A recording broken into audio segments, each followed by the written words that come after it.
All our chit chat goes live on YouTube.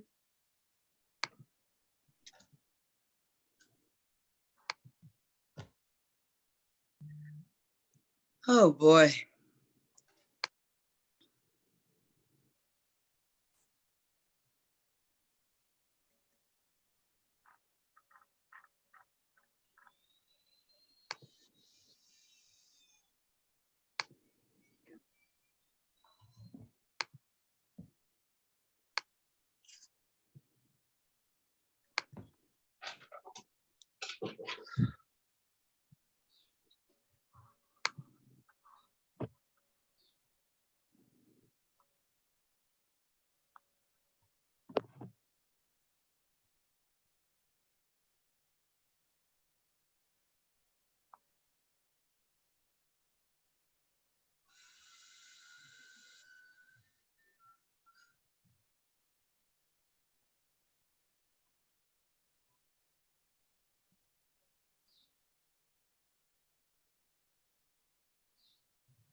Campbell and Bach, are you guys here? I'm here. Sorry, I'm having a few internet connections here, but I'm here. Yeah. Can you see me? Thank you. I Madam can't President? see. No, but I can hear you. Okay, I'm here. Can other people Oh. see me? Yeah, it's my end. I'm having a problem, you guys. Okay, great. I mean, Yeah. not great, but And so I think Baker said in the text, can you confirm in the text thread that he said he would be late? Yes? he Or said is he was on his coming? way. He said he's on his way. Why don't we give him just a minute or two then to try to join, and then we'll start, if that's okay. Carrie, assuming that everything is good on your end? It's good on my end. I'll just be on standby. Okay, so let's give Frank a chance to jump in. If please, I'm having difficult time seeing, if someone could alert me to his arrival, that would be great.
Frank, are you with us? I don't see his screen yet, Madam President. Thank you, Matt. He's joining in as we speak. Okay, great.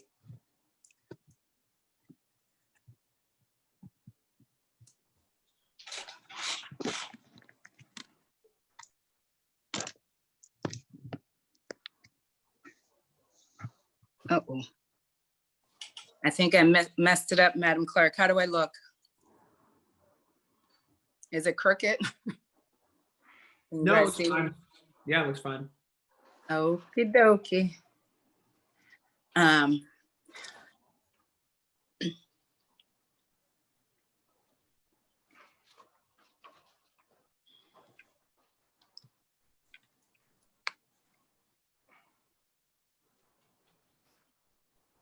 Frank, how you doing? You with us?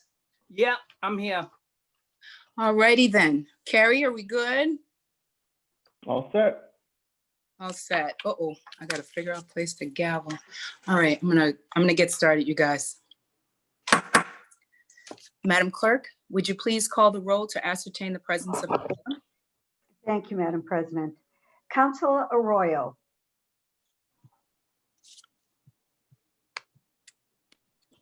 Councilor Here. Baker. Oh, is Councilor Arroyo? Here, sorry. That's okay. Councilor Baker. Yep. Councilor Bach. Present. Councilor Braden. Present. Councilor Campbell. Here. Councilor Edwards. Present. Councilor Asabi George. Present. Councilor Flaherty. Yeah. Councilor Flynn. Here. Councilor Janey. Present. Councilor Mejia. Present. Councilor O'Malley. Present. And Councilor Wu. Present.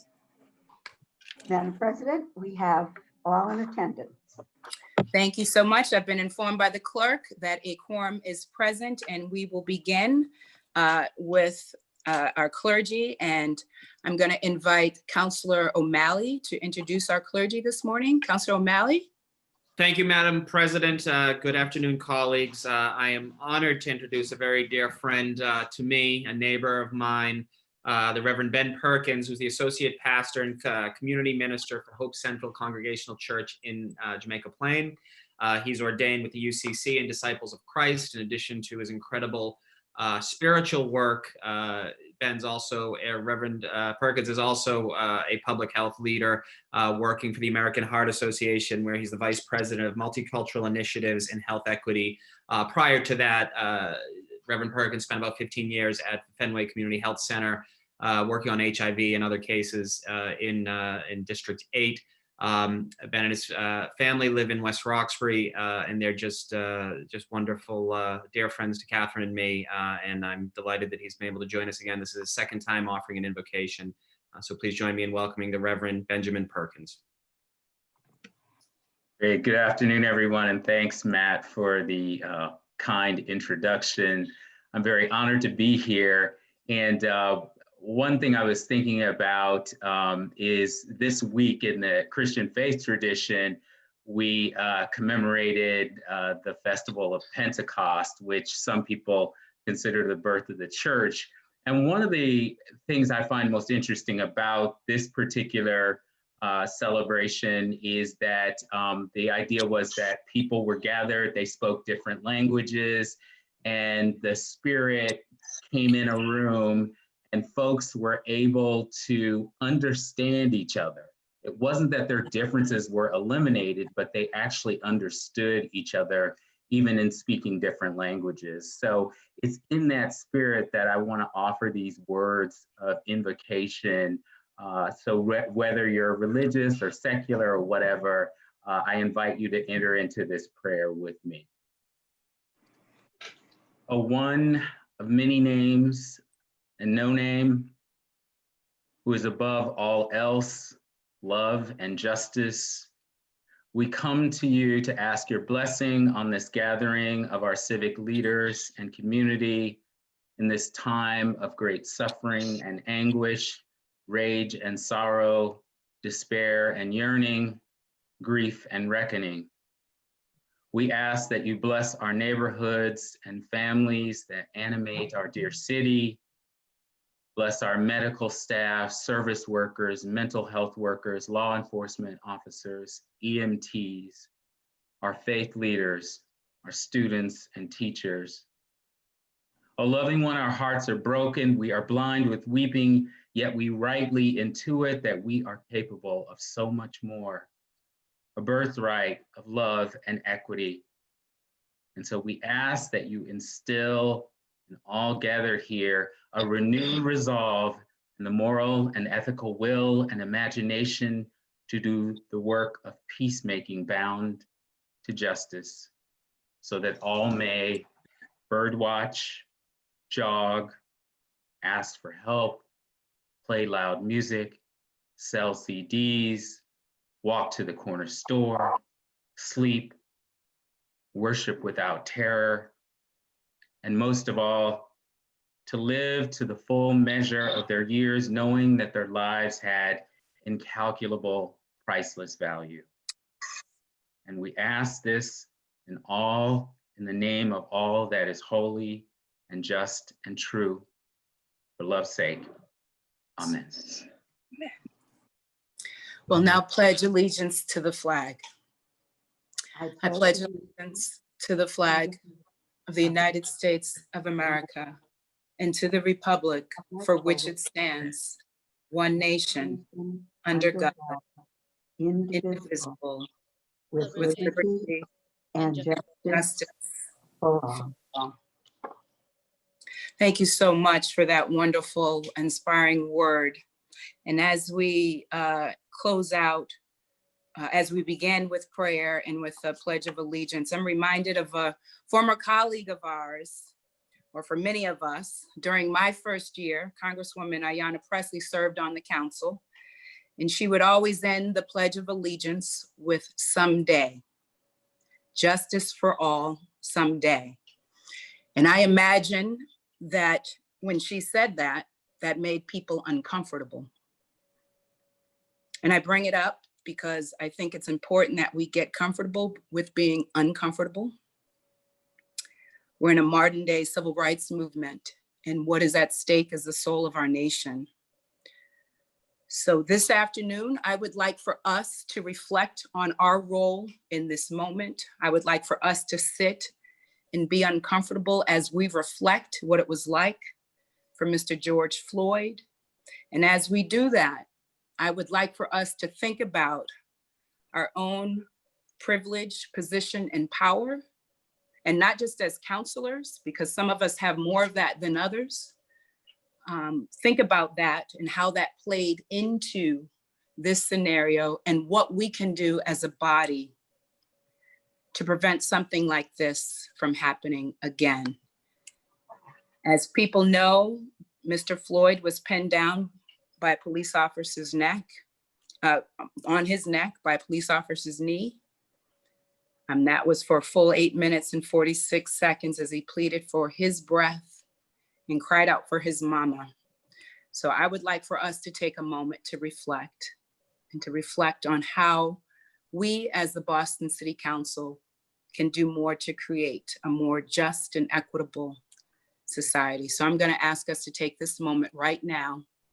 I ask anyone who is watching to do the same, to reflect, not to turn away, not to run away and get something to eat really quick, but to really take this moment to reflect on what each of us can do to prevent this from happening again. 8 minutes, 46 seconds, a moment of silence.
Thank you. I would ask that that be the only silence that we take in moments like this. Because what we really need is we need everyone's voice. Folks may be aware there was a press conference yesterday with elected officials of color across the Commonwealth. And I said yesterday that we need everyone in this fight. And so when you see injustice and it's all around us, I really hope that people speak up. And I'm really proud of the ways that this body has already done that. This council has done amazing work in my first term on the body, and certainly these first 6 months in my second term. And I'm really proud of that. And I ask that we continue to do that work. And we remember that it is the George Floyds in Boston, in our districts, that we are fighting for. So thank you for all the work that you're doing. I want to give a special shout out to all of our staff, all the council staff and the central staff who have been working hard these past 6 months under really difficult conditions with COVID-19 and now everything else that's going on. So thank you for all that you're doing. And I want to thank my colleagues as well. Now on to the first order of business, which is the approval of the minutes. If there are no corrections to be made to the minutes of the last meeting, they will stand as approved. Seeing and hearing no objections. And I'm looking at the screen here.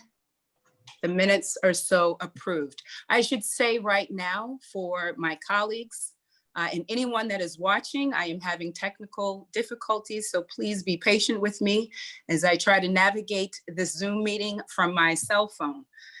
So please be patient. Thank you. We'll now move on to communications from His Honor the Mayor. And Madam Clerk, if you could please read docket 0729, that would be great. Docket 0729.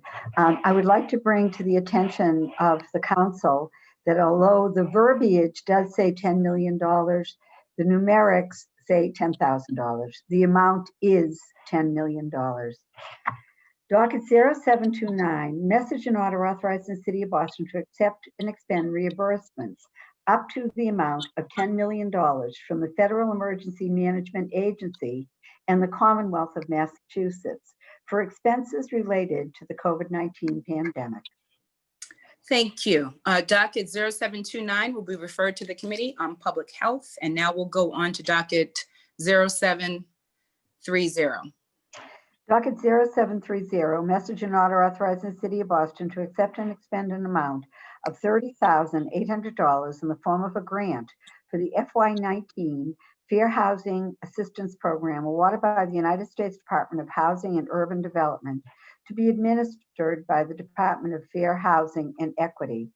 The grant will fund training costs related to processing housing discrimination complaints received by the Boston Fair Housing and Equity Commission. Thank you. The chair recognizes Councilor Edwards. Councilor Edwards, you have the floor. Very much, Madam President. Considering the amount and considering that it's going to do work that this body already supports and it's going to fair housing, I am hoping that we would go ahead today and suspend the rules and pass and allow for this money to immediately go to fair housing and get to the folks there to do their good work. Thank you so much. Councilor Edwards seeks suspension of the rules and passage of docket 0730. All those in favor say aye. Aye. Aye. Any opposed, nay. The ayes have it, and docket 0730 has been passed. Madam Clerk, could you please read docket 0731? Docket 0731, message and order authorizing the City of Boston to accept and expend an amount of $4,292 in the form of a grant for the Street Outreach Unit Opioid COVID-19 Pilot Program, awarded by the Police Assisted Addiction and Recovery Initiative to be administered by the Police Department. The grant will fund the purchase and disbursement of up to 30 smartphones for high users of emergency services, known as HUES, in order to maintain biweekly contact through the Police Assisted Addiction Recovery Initiative. HUES will also receive Narcan training along with a list of virtual support groups The phones will allow collection of baseline data and ensure that the street outreach unit can maintain contact and continue building rapport with their clients during the pandemic. Thank you. The chair recognizes Counselor Campbell, the chair of our Public Safety Criminal Justice Committee. Counselor Campbell, you have the floor. Thank you, Madam President. As Chair of the Committee on Public Safety and Criminal Justice, I seek suspension of the rules and passage of docket 0731. It is pretty self-explanatory. It's a grant for our street outreach unit, and it allows them to purchase smartphones to stay in contact with their clients during the pandemic. I seek suspension of the rules and passage today so those folks can get those funds immediately. Thank you. Thank you. Counselor Campbell seeks suspension of the rules and passage of docket 0731. All those in favor say aye. Aye. Any opposed, nay? The ayes have it. Docket 0731 has been passed. We will read docket 0732 and docket 0733 together. Madam Clerk, please. Thank you, Madam President. Docket 0732, message and order for your approval. An order authorizing the City of Boston to increase the elderly property tax exemption pursuant to Mass General Laws, Chapter 59, Section 5, Clause 41C, from $750 to $1,000, effective for the fiscal year 2021. And docket number 0733, message and order for the approval of the order authorizing the City of Boston to lower the interest rate that accrued on property tax deferred for eligible seniors from 4% to 1%, effective for the fiscal year 2021, pursuant to Mass General Laws, Chapter 59, Section 5, Clause 41A. Thank you. Docket 0732 and docket 0733 will be referred to the Committee on Ways and Means. Madam Clerk, could you please read docket 0734? Thank you. Docket 0734, message in order to declare surplus-owned former Public Works Department parcel property known as Windsor Street in the Roxbury District, Ward 9, parcel 02025020, will transfer the care, custody, management, and control of said property to the Public Facilities Commission. Thank you. Docket 0734 will be referred to the Committee on Planning, Development, and Transportation. Madam Clerk, could you please read dockets 0735 through 0737? Thank you. Docket 0735, message in order for the confirmation of the reappointment of Rebecca Gutman as a member of the Boston Public Health Commission's Board of Health for a term expiring on January 15, 2023. Docket number 0736, message in order for the confirmation of the reappointment of Manny Lopes as a member of the Boston Public Health Commission's Board of Health for a term expiring January 15, 2023. And docket number 0737, message in order for the confirmation of the appointment of Jewel Valdez as a member of the Boston Public Health Commission's Board of Health for a term expiring January 15, 2022. Thank you. Docket 0735 through 0737 will be referred to the Committee on Public Health. We'll now go on to docket 0738 through 0743. Thank you. Docket 0738, message in order for the confirmation of the reappointment of Nelson Arroyo as a member of the Zoning Commission for a term ending May 1st, 2022. Docket number 0739, message in order for the confirmation of the reappointment of Jane Cooper Brayton as a member of the Zoning Commission for a term ending May 1st, 2022. Docket number 0740, message in order for the confirmation of the reappointment of Drew Leff as a member of the Zoning Commission for a term ending May 1st, 2021. Docket number 0741, message in order for the confirmation of the reappointment of Joel Pierce as a member of the Beacon Hill Architectural Commission for a term ending May 1st, 2021. Docket number 0742, message in order for the confirmation of the reappointment of P.T. Weinberg as a member of the Beacon Hill Architectural Commission for a term ending May 1st, 2022. And docket number 0743, message in order for the confirmation of the appointment of Justine Orlando as a member of the Boston Landmarks Commission for a term expiring June 30th, 2022. Thank you. Docket 0738 through 0743 will be referred to the Committee on Planning, Development, and Transportation. Madam Clerk, could you please read docket 0744? Thank you. Docket 0744, a message in order for the confirmation of the reappointment of Michael Woodall as the Chair of the Boston Water and Sewer Commission for a term ending January 1st, 2024. Thank you. Docket 0744 will be referred to the Committee on City and Neighborhood Services. We will now move on to reports of committees. For those that are watching, the next set of dockets are regarding our budget. This is obviously one of the most important things that we do as a Boston City Council, and we all know that our budget is a value statement.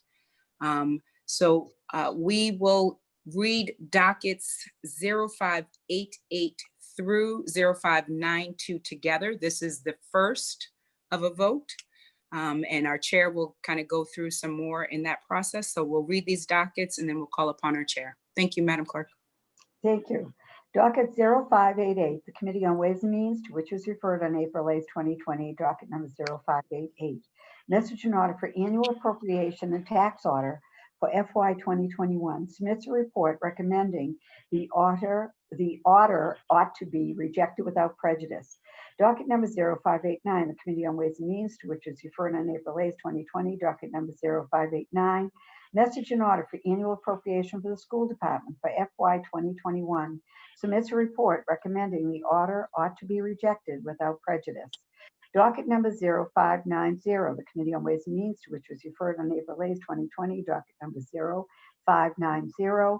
Message in order approving an appropriation of $40 million to the other post-employment benefits known as OPEB Liability Trust Fund, established by Section 20 of the Massachusetts General Laws, Chapter 32B, submits a report recommending the order ought to be rejected without prejudice. Docket number 0591, the Committee on Ways and Means, to which was referred on April 8th, 2020, docket number 0591. Message in order approving an appropriation of $27,200,000 from the city's capital grant fund in order to provide funding for various transportation and public realm improvements. Submits a report recommending the order ought to be rejected without prejudice.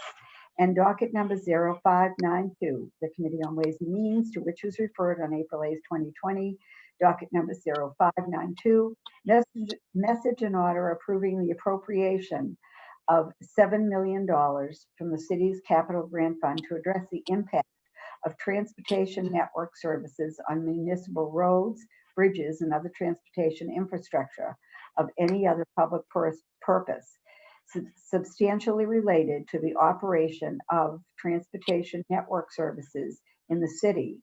Submits a report recommending the order ought to be rejected without prejudice.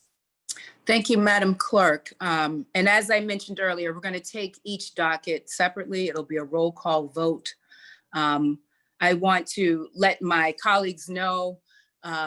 So one, I'm going to call on the chair, and my goal is that we will vote right after we hear from the chair. I know many of my colleagues are doing amazing work and have a lot of strong advocacy as it relates to the budget, as do I. And I'm going to ask that we all continue that advocacy in our hearings. There are more budget hearings that are happening, and we have other platforms that we can make that known. For this, we're going to hear from the chair. We're going to take the vote. At the final vote at the end of the month, obviously, we will all have lots to say about that. And so that's how I'd like to set this up. So with that said, I will now call upon the chair of the Ways and Means Committee, Chair Bach. You have the floor. Thank you so much, Madam President. Over the past 2 months, the City Council's had 27 hearings and 9 working sessions related to the budget. And as the Council President has just said, the budget process is going to be ongoing for the coming weeks. I want to give folks at home the orientation that the City Council gets budget orders from the mayor in the second week of April. And and needs to act on those orders, or else they will just become the budget by the second Wednesday in June. We also need to act on some of these orders, which are called 60-day orders, within 60 days of them being submitted, or else again, they pass into law. In this case, this year, the second Wednesday in June would be after the 60-day order deadline. So for a number of our dockets, including capital and some transfer dockets related to operating, the city council needs to act today in order to keep the budget process with both public input and city council input going. I do just want to say we've had amazing participation from my colleagues. I, as chair, have been very grateful. The working sessions generated a ton of questions that enabled us to have a more productive conversation with the administration. We've also gotten a large amount of public testimony, both written and delivered in person. And if you are watching at home and you go to boston.gov/council-FY21 budget, you will find the notices related to all the hearings, and attached to those notices, you can see the public testimony, you can see the responses to information submitted by the administration. There's a lot of information there, and that process again is ongoing. So I would encourage folks who want to testify and make their voices heard on the budget to continue doing that over the coming weeks. Today, with these dockets that we have before us, I'm recommending that we reject without prejudice this series of dockets related to the operating budget. So there's the general operating budget, there's also the school's operating budget, and a few other items mixed in there. There's a couple of reasons to take this rejection vote today. One is that, as I said, we need to do so, in order to keep the conversation going. Also, the city council, really, I think one thing that I've heard loud and clear from colleagues, and I'll speak on behalf of the body today, is, that the budget that we pass at the end of this month needs to be a budget that meets this moment of COVID-19, and also of the police brutality and the other serious issues of systemic racism that our society is grappling with. And so that conversation is going to have to continue. It's also important for folks to understand that because of COVID-19 and the current economic crisis, this is unfortunately going to be the first budget in a decade where the resubmission will be lower in size than the submission that we had in April. So the city budget is partly supported by excise taxes, which are based on things like hotels and restaurants, and supported also through state aid, which comes obviously from the state budget. And so there needs to be a serious ongoing conversation about how to adjust for the economic situation that we find ourselves in, even as the needs that we face are greater than ever. So that is the context in which we find ourselves today.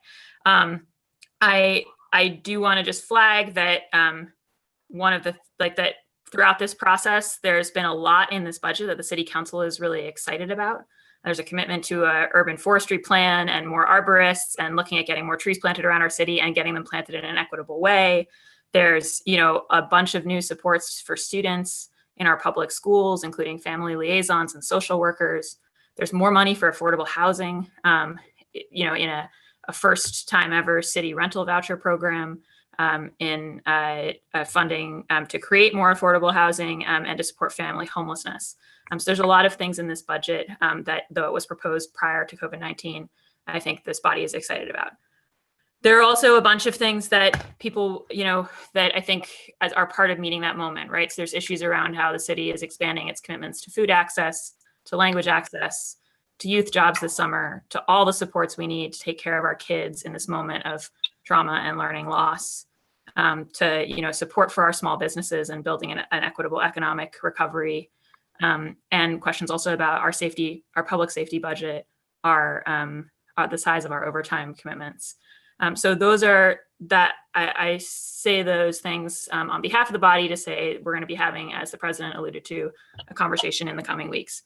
But in order for us to consider a resubmitted budget and hold our hearings on it and discuss it, we need to take a vote today to reject without prejudice dockets 0588, 0589, 0590, 0591, and 0592. The one technical note I'll make for colleagues, a couple of those are transfer dockets. And so they're related to operating dollars, but they also take the form of 60-day orders. And that's part of the reason why we're taking the vote this week rather than next week. So Madam President, I'd like to respectfully recommend a vote to reject without prejudice on those 5 dockets. Great. And if Point of there's clarity- nothing, Point of clarity, Madam Chair. So just to be clear, Kenzie, a yes vote is to reject these moving forward, correct? yes, Okay. Yes. Thank you, Madam Chair. Sorry to break in like that. no worries. You come up early, so I understand the need for clarification. All right, so here we go. If there's nothing else burning, we're going to go right into it. First up is docket 0588. Counselor Box seeks acceptance of the committee report and recommends that the council reject without prejudice. Docket 0588. Madam Clerk, would you please call the roll? Thank you, Madam President. Counselor Arroyo. Yes. Counselor Arroyo, yes. Counselor Baker. Yes. Counselor Baker, yes. Counselor Bach. Yes. Counselor Bach, yes. Counselor Braden. Yes. Counselor Braden, yes. Counselor Campbell. Yes. Counselor Campbell, yes. Counselor Edwards. Yes. Counselor Asabi George.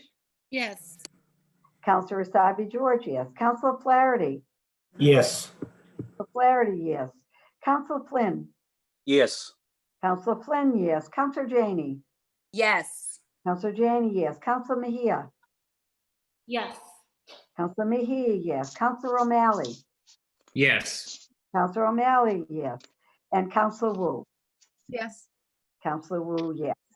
Madam President, docket number 0588 has received a unanimous vote. Thank you. The committee report has been accepted and docket 0588 has been rejected without prejudice. Next up is docket 0589. Counselor Box seeks acceptance of the committee report and recommends that the council reject without prejudice docket 0589. Madam Clerk, could you call the roll? I will. Thank you, Madam President. Counselor Arroyo. Yes. Counselor Arroyo, yes. Counselor Baker. Yes. Counselor Baker, yes. Counselor Bach.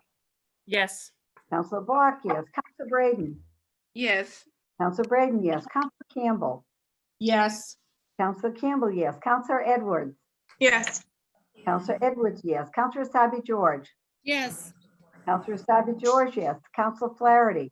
Yes. Counselor Flaherty, yes. Counselor Flynn. Yes. Counselor Flynn, yes. Counselor Janey. Yes. Counselor Janey, yes. Counselor Mejia. Yes. Counselor Mejia, yes. Counselor O'Malley. Yes. Counselor O'Malley, yes. And Counselor Wu. Yes. Counselor Wu, yes. Madam President, docket number 0589 has received a unanimous vote. Thank you. The committee report has been accepted and docket 0589 has been rejected without prejudice. Counselor Box seeks acceptance of committee report and recommends that the council reject without prejudice docket 0590. Madam Clerk, could you please call the roll? Thank you. Counselor Arroyo. Yes. Counselor Arroyo, yes. Counselor Baker. Yes. Counselor Baker, yes. Counselor Bach. Yes. Counselor Bach, yes. Counselor Braden. Yes. Counselor Braden, yes. Counselor Campbell. Yes. Counselor Campbell, yes. Counselor Edwards. Yes. Counselor Edwards, yes. Counselor Asabi George. Yes. Counselor Asabi George, yes. Counselor Flaherty. Yes. Counselor Flaherty, yes. Counselor Flynn. Yes. Counselor Flynn, yes. Counselor Janey. Yes. Counselor Janey, yes. Counselor Mejia. Yes. Counselor Mejia, yes. Counselor O'Malley. Yes. Counselor O'Malley, yes. And Counselor Wu. Yes. Counselor Wu, yes. Madam President, docket number 0590 has received a unanimous vote. Thank you. The committee report has been accepted and docket 0590 has been rejected without prejudice. Counselor Bach seeks acceptance of the committee report and recommends that the council reject without prejudice docket 0591. Madam Clerk, please call the roll. Counselor Arroyo. Yes. Counselor Arroyo, yes. Counselor Baker. Yes. Counselor Baker, yes. Counselor Bach. Yes. Counselor Bach, yes. Counselor Braden. Yes. Counselor Braden, yes. Counselor Campbell. Yes. Counselor Campbell, yes. Counselor Edwards. Sorry, I was on mute. Yes. Thank you. Counselor Edwards, yes. Counselor Asabi George. Yes. Counselor Asabi George, yes. Counselor Flaherty. Counselor Flaherty. Counselor Flynn. Yes, yes, Oh, Madam Clerk, I yes. was having some technical difficulties here. Okay. You're Yes. recorded as yes. Thank you. You- Counselor Flynn. Yes. Counselor Flynn, yes. Counselor Janey. Yes. Counselor Janey, yes. Counselor Mejia. Yes. Counselor Mejia, yes. Counselor O'Malley. Yes. Counselor O'Malley, yes. And Counselor Wu. Yes. Counselor Wu, yes. Madam President, docket number 0591 has received a unanimous vote. Thank you. The committee report has been accepted and docket 0591 has been rejected without prejudice. Next up is 0592. Counselor Bach seeks acceptance of the committee report and recommends that the council reject without prejudice docket 0592. Madam Clerk? Counselor Arroyo. Yes. Counselor Arroyo, yes. Counselor Baker. Yes. Counselor Baker, yes. Counselor Bach. Yes. Counselor Bach, yes. Counselor Braden. Yes. Counselor Braden, yes. Counselor Campbell. Yes. Counselor Campbell, yes. Counselor Edwards. Yes. Counselor Edwards, yes. Counselor Asabi George. Yes. Counselor Asabi George, yes. Counselor Flaherty. Yes. Counselor Flaherty, yes. Counselor Flynn. Yes. Counselor Flynn, yes. Counselor Janey. Yes. Counselor Janey, yes. Counselor Mejia. Yes. Counselor Mejia, yes. Counselor O'Malley. Yes. Counselor O'Malley, yes. And Counselor Wu. Yes. Counselor Wu, yes. Madam President, docket number 0592 has received a unanimous vote. Thank you. The committee report has been accepted and docket 0592 has been rejected without prejudice. Madam Clerk, if you could read docket 0597. Thank you, Madam President. Docket 0597, the Committee on Ways and Means, to which was referred on April 8th, 2020, docket number 0597. Message and order authorizing the appropriation of $1,300,000 from the income of the George Francis Parkman Fund submits a report recommending the order ought to pass. Thank you so much. The chair recognizes Counselor Bach, the chair of the Committee on Ways and Means. Counselor Bach, you have the floor. Thank you, Madam President. The Parkman Fund is a long existing fund with which is to be expended under the direction of the Commissioner of Parks and Rec for the maintenance and improvement of Boston Common parks in existence since 1887. So it's basically a legacy fund that help funds maintenance and improvements to parks like the Public Garden and the Common in the heart of the city. These funds, it's a trust fund. These funds have to be used for this purpose. And the appropriation this year would authorize $1.3 million, which would go to a mix of general care of the park, specialized maintenance of the horticulture and infrastructure, and some new park equipment and repairs. This is the money for which the purpose for which this money is intended. And my recommendation, Madam President, is that this matter ought to pass. Thank you. Counselor Bach seeks acceptance of no, wait. What docket are we on? We're on 59. 0597. 597. Yeah. I seek acceptance of the committee report. Yes. It ought to pass. Counselor Bach seeks acceptance. No, you want this you want us to, what's that? Yes, to pass it. Yes.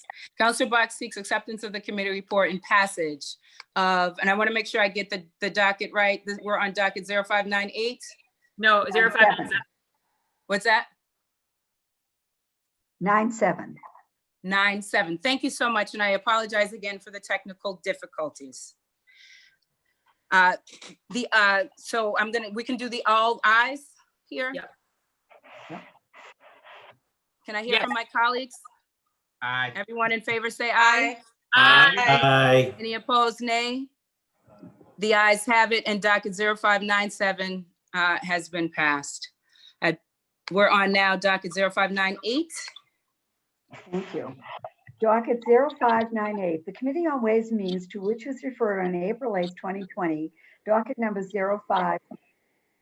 Message and order approving the appropriation of $4,400,000 from the 21st Century Fund, also known as the Public Educational and Governmental, known as PEG, Access and Cable Related Fund, pursuant to Section 53F and 3/4 of Chapter 44 of the General Laws, to the PEG Access and Cable Related Grant for cable-related purposes consistent with franchise agreements between cable operator and the city, including but not limited to: 1, supporting public educational or governmental access cable television services; 2, monitoring compliance of cable operator with franchise agreement; or 3, preparation of renewal and the franchise license. Submits a report recommending the order ought to pass.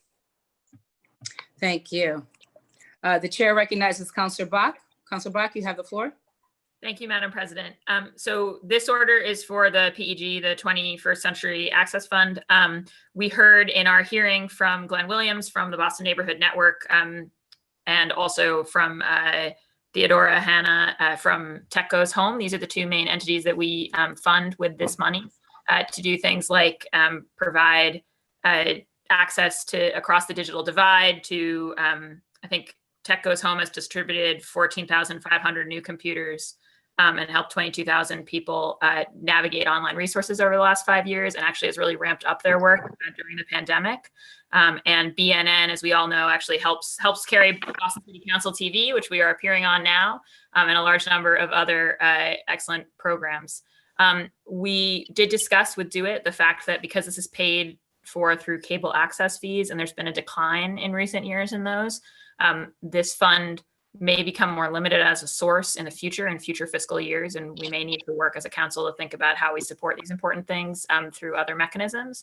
But for this year, the trust fund is adequately capitalized to support this appropriation. And as we heard in the hearing, it's really important work to give our citizens in Boston access to public programming, and then access to the internet, which, as we all know, is really an essential utility of life these days.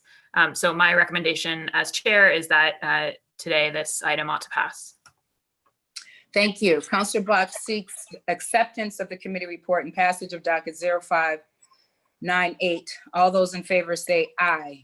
Aye. Aye. Any opposed, nay? The ayes have it.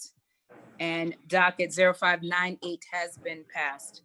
Madam Clerk, if we could please read docket 0599 through 0611, that would be great. Thank you, Madam President. Docket 0599, the Committee on Ways and Means, to which was referred on April 8th, 2020, docket number 0599. Message and order authorizing the Law Department revolving fund for fiscal year 2021 to purchase goods and services for repairs to city property. Submits a report recommending the order ought to pass. Docket number 0600, the Committee on Ways and Means, to which was referred, on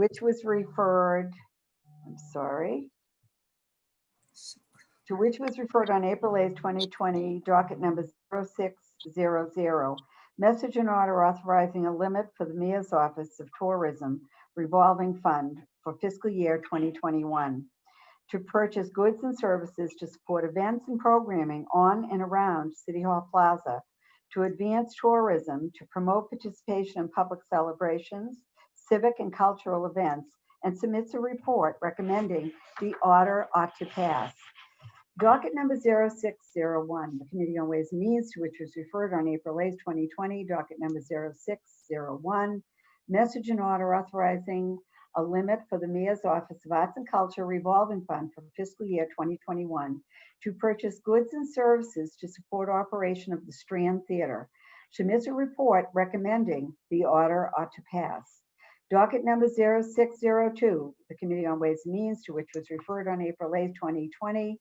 Docket number 0602, message and order authorizing a limit for the Mayor's Office of Arts and Culture revolving fund for fiscal year 2021 to purchase goods and services to support public art to enhance the public realm throughout the city of Boston. Submits a report recommending the order ought to pass. Docket number 0603, the Committee on Ways and Means, to which was referred on April 8, 2020. Docket number 0603. Message and order authorizing a limit for the distributed energy resources revolving fund for fiscal year 2021 to facilitate the purchase of offsets of greenhouse gas emissions, which shall be associated with a portion of the electricity consumed by the city annually, and to operate, maintain, and monitor and expand the city's existing solar arrays and Boston Public Schools combined heat and power facilities. Submits a report recommending the order ought to pass. Docket number 0604, the Committee on Ways and Means, to which was referred on April 8, 2020. Docket number 0604. Message and order authorizing, excuse me, a limit for the Parks Department revolving fund for fiscal year 2021 to reimburse the administrative costs to those city agencies which enforce the CPC Chapter 16, Section 1.9 and 1.9b, and for costs associated with licensing and registration. Submits a report recommending the order ought to pass.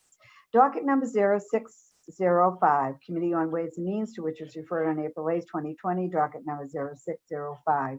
Message and order authorizing a limit for the Boston Center for Youth and Families revolving fund for fiscal year 2021 to pay salaries and benefits of employees and to purchase supplies and equipment necessary to operate the City Hall child care. Submits a report recommending the order ought to pass. Docket number 0606, the Committee on Ways and Means, to which was referred on April 8, 2020. Docket number 0606. Message and order authorizing a limit for the Boston Public Schools revolving fund for fiscal year 2021 to submit the maintenance and repairs for BPS facilities, including custodial and utility costs for extended building time, school police costs associated with events, floor refinishing, landscaping, and building repairs. Submits a report recommending the order ought to pass. Docket number 0607, the Committee on Ways and Means, to which was referred on April 8, 2020. Docket number 0607. Message and order authorizing a limit for the Boston Public Schools revolving fund for fiscal year 2021 to repair and purchase Boston Public Schools computer technology, including computers, mobile devices, and instructional software. Submits a report recommending the order ought to pass. Docket number 0608, the Committee on Ways and Means, to which was referred on April 8, 2020. Docket number 0608. Message and order authorizing a limit for the Boston Public Schools revolving fund for fiscal year 2021. The Boston Public Schools transportation costs, including bus and public transportation costs, submits a report recommending the order ought to pass. Docket number 0609, the Committee on Ways and Means, to which was referred on April 8, 2020. Docket number 0609. Message and order authorizing a limit for the Boston Police Department revolving fund for fiscal year 2021 to submit training programs for officers from non-City of Boston law enforcement agencies. Submits a report recommending the order ought to pass. Docket number 0610, the Committee on Ways and Means, to which was referred on April 8, 2020, docket 0610. Message and order authorizing a limit for the Boston Police Department revolving fund from fiscal year 2021 to support the K-9 unit training program for officers and police dogs from non-City of Boston law enforcement agencies. Submits a report recommending the order ought to pass. Docket number 0611, the Committee on Ways and Means, to which was referred on April 8, 2020, docket number 0611. Message and order authorizing a limit for the Boston Police Department revolving fund for fiscal year 2021 to pay salaries and benefits of employees, to purchase, to purchase supplies and equipment necessary to operate the police department's fitness center, submits a report recommending the order to pass. And I think I'm reading the next two also. I think we're going to stop at 11? Okay, 6, at yeah, 11. at 11. And I think you Okay. just finished that. Yeah. Thank you. Thank you. Thank you very much. The chair recognizes Counselor Bach, who is our chair on the Ways and Means Committee. Counselor Bach, you have the floor. Thank you so much, Madam President, and thank you, Madam Clerk, for reading all those. What these committee reports are on are the 13 revolving funds that we have scattered across city departments. So for folks just to understand, revolving funds are a type of mechanism the city is allowed to have by state law that takes in funds for a very particular reason and then expends funds for a very particular related purpose. So for instance, one of them is that at schools, if someone rents our school buildings and they pay us some money for the rental, then we spend some of that money on the kind of cleanup and staffing that you need to support that rental, right? So in state law, these have to be very tightly connected purposes. And they can't be sort of used to fund general personnel and such. And the city council's job here is actually not to approve an appropriation. We are merely approving the maximum limit for each of these revolving funds. So the council has considered over the course of its 27 hearings, these revolving funds as part of those departmental hearings. And we've also received information from the city departments, specific information in a particular sort of standard format on every one of these revolving funds. So we've scrutinized them, and the question before us today is just approving their maximum limits for the year ahead, how much money the fund can hold at once. And my recommendation as chair is that all of these orders ought to pass. Thank you so much. And we'll do a voice vote on these dockets, and we'll take them separately. And so we'll start with docket 0599. Counselor Bach seeks acceptance of the community report and passage of docket 0599. All those in favor, say aye. Aye. Aye. Any opposed, nay. The ayes have it.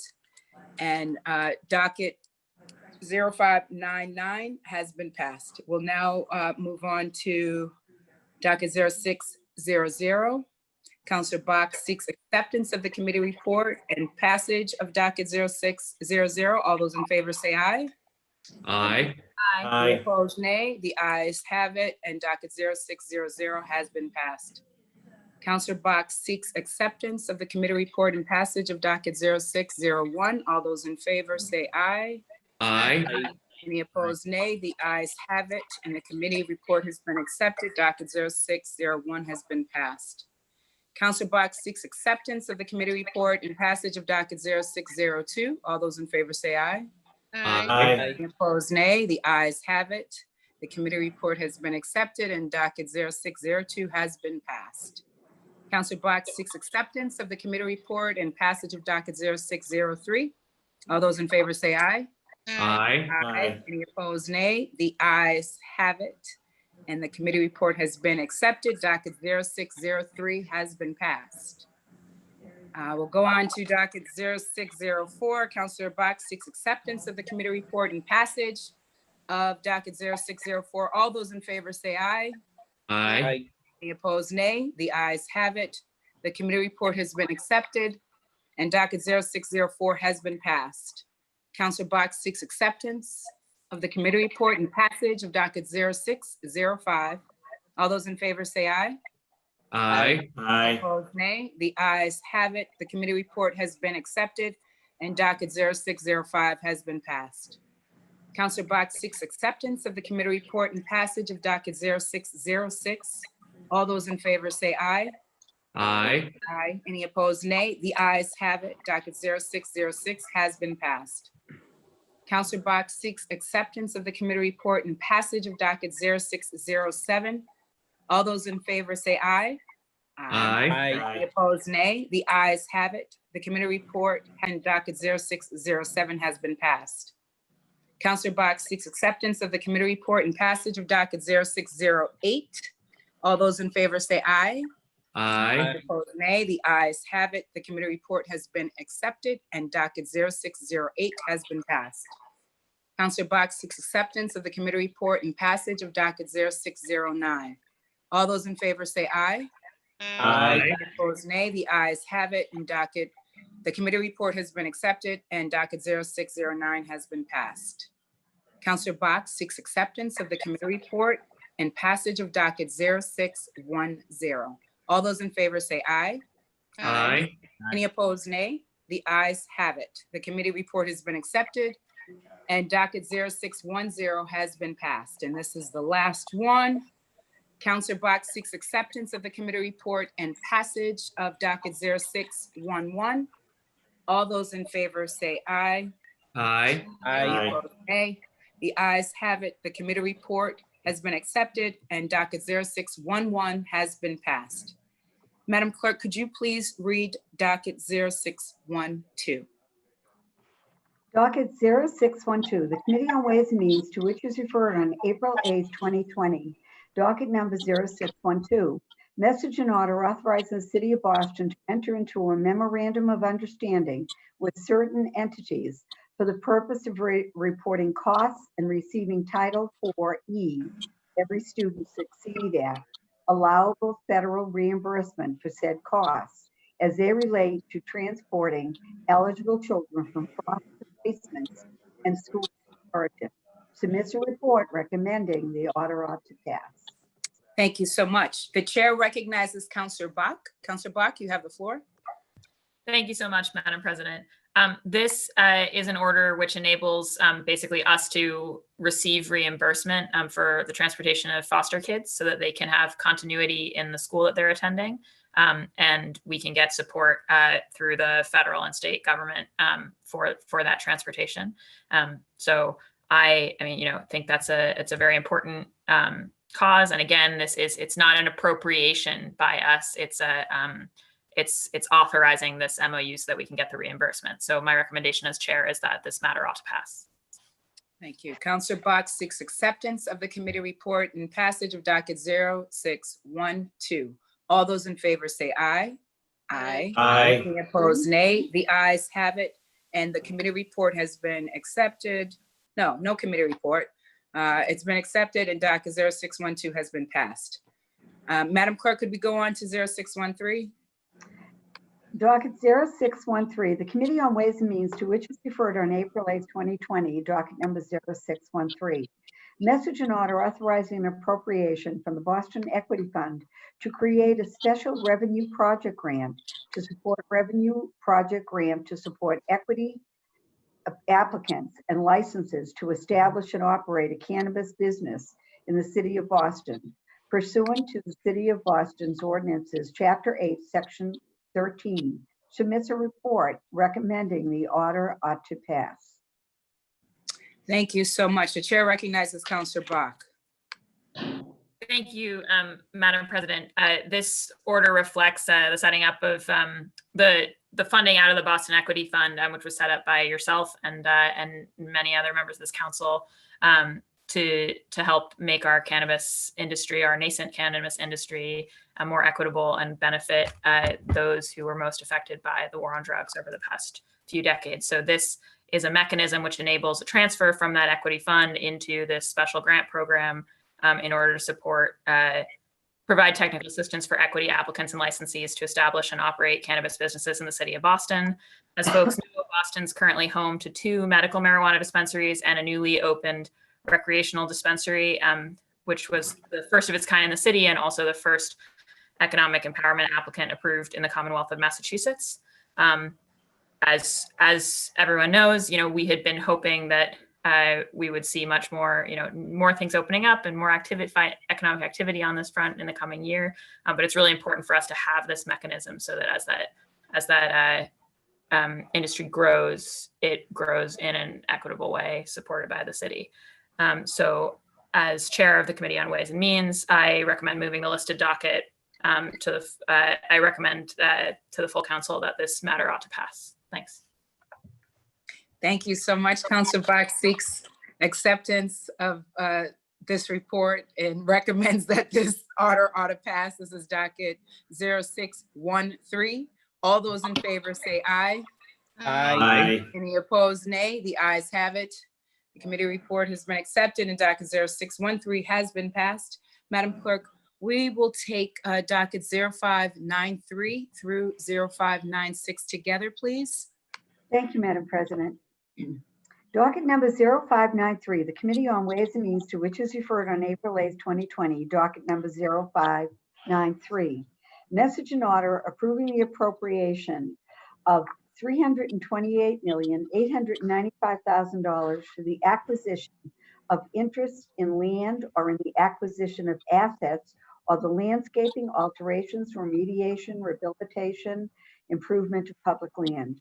The construction, reconstruction, rehabilitation, improvement, alterations, remodeling, enlargement, demolition, removal of extraordinary repairs of public buildings, facilities, assets, work or infrastructure for the cost of feasibility studies or engineering or architectural services for plans and specifications, for the development, design, purchase, and installation of computer hardware and software, the computer assisted integrated financial management and accounting systems, and any and all incidental or related to the above described projects for the purpose of the various city departments, including Boston Center for Youth and Families, Education and Technology, Environment, Fire, Neighborhood Development, Office of Arts and Culture, Parks and Recreation,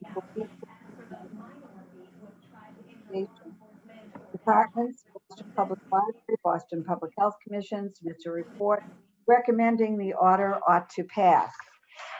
Docket number 0594, the Committee on Ways and Means, to which was referred on April 8th, 2020, docket number 0594. Message and order approving the appropriation of $73,990,000 for the acquisition of interest in land or the acquisition of assets of the landscaping, alterations, remediation, rehabilitation, or improvement of public land, the construction, reconstruction, rehabilitation, improvement, alterations, remodeling, enlargement, demolition, removal of extraordinary repairs of public buildings, facilities, assets, architectural services for plans and specifications, for the development, design, purchase, and installation of computer hardware or software and computer-assisted integrated financial management and accounting systems, and any and all costs incidental or related to the above described projects for the purpose of the Boston Public Schools, submits a report recommending the order ought to receive the first reading and assigned for further action. Docket number 0595, the Committee on Ways and Means, to which was referred on April 8th, 2020, docket number 0595, message and order approving the appropriation of $12,615,504 for the purpose of paying costs of Boston Arts Academy, located at 174 Ipswich Street in the city of Boston, including the payment of all costs incidental or related thereto, and for the city of Boston may be eligible for the grant for the Massachusetts School Building Authority, known as MSBA. Said amount is to be expended under the direction of the Public Facilities Department on behalf of the Boston Public Schools, submits a report recommending the order ought to receive its first reading and assigned for further action. Docket number 0596, the Committee on Ways and Means, to which was referred on April 8th, 2020, docket number 0596, message and order authorizing the city of Boston to enter into one or more leases, lease purchase, or installment sales agreements in fiscal year 2021 in an amount not to exceed $36,400,000. These funds are to be used by various departments for the acquisition of equipment and furtherance of their respective governmental functions. The list of equipment includes computer equipment, hardware and software, motor vehicles, trailers, ambulance, firefighting equipment, office equipment, telecommunication equipment, photocopying equipment, medical equipment, school and educational equipment, school buses, parking meters, street lights, installations, traffic signal equipment, and equipment functionally related to and components of foregoing report recommending the order ought to be read for the first time and assigned for further action. Thank you, Madam Clerk. The chair recognizes Counselor Bach, our Chair of the Committee on Ways and Means. Counselor Bach, you have the floor. Thank you, Madam President, and thank you to you and all my colleagues for your patience. This is the last report from me.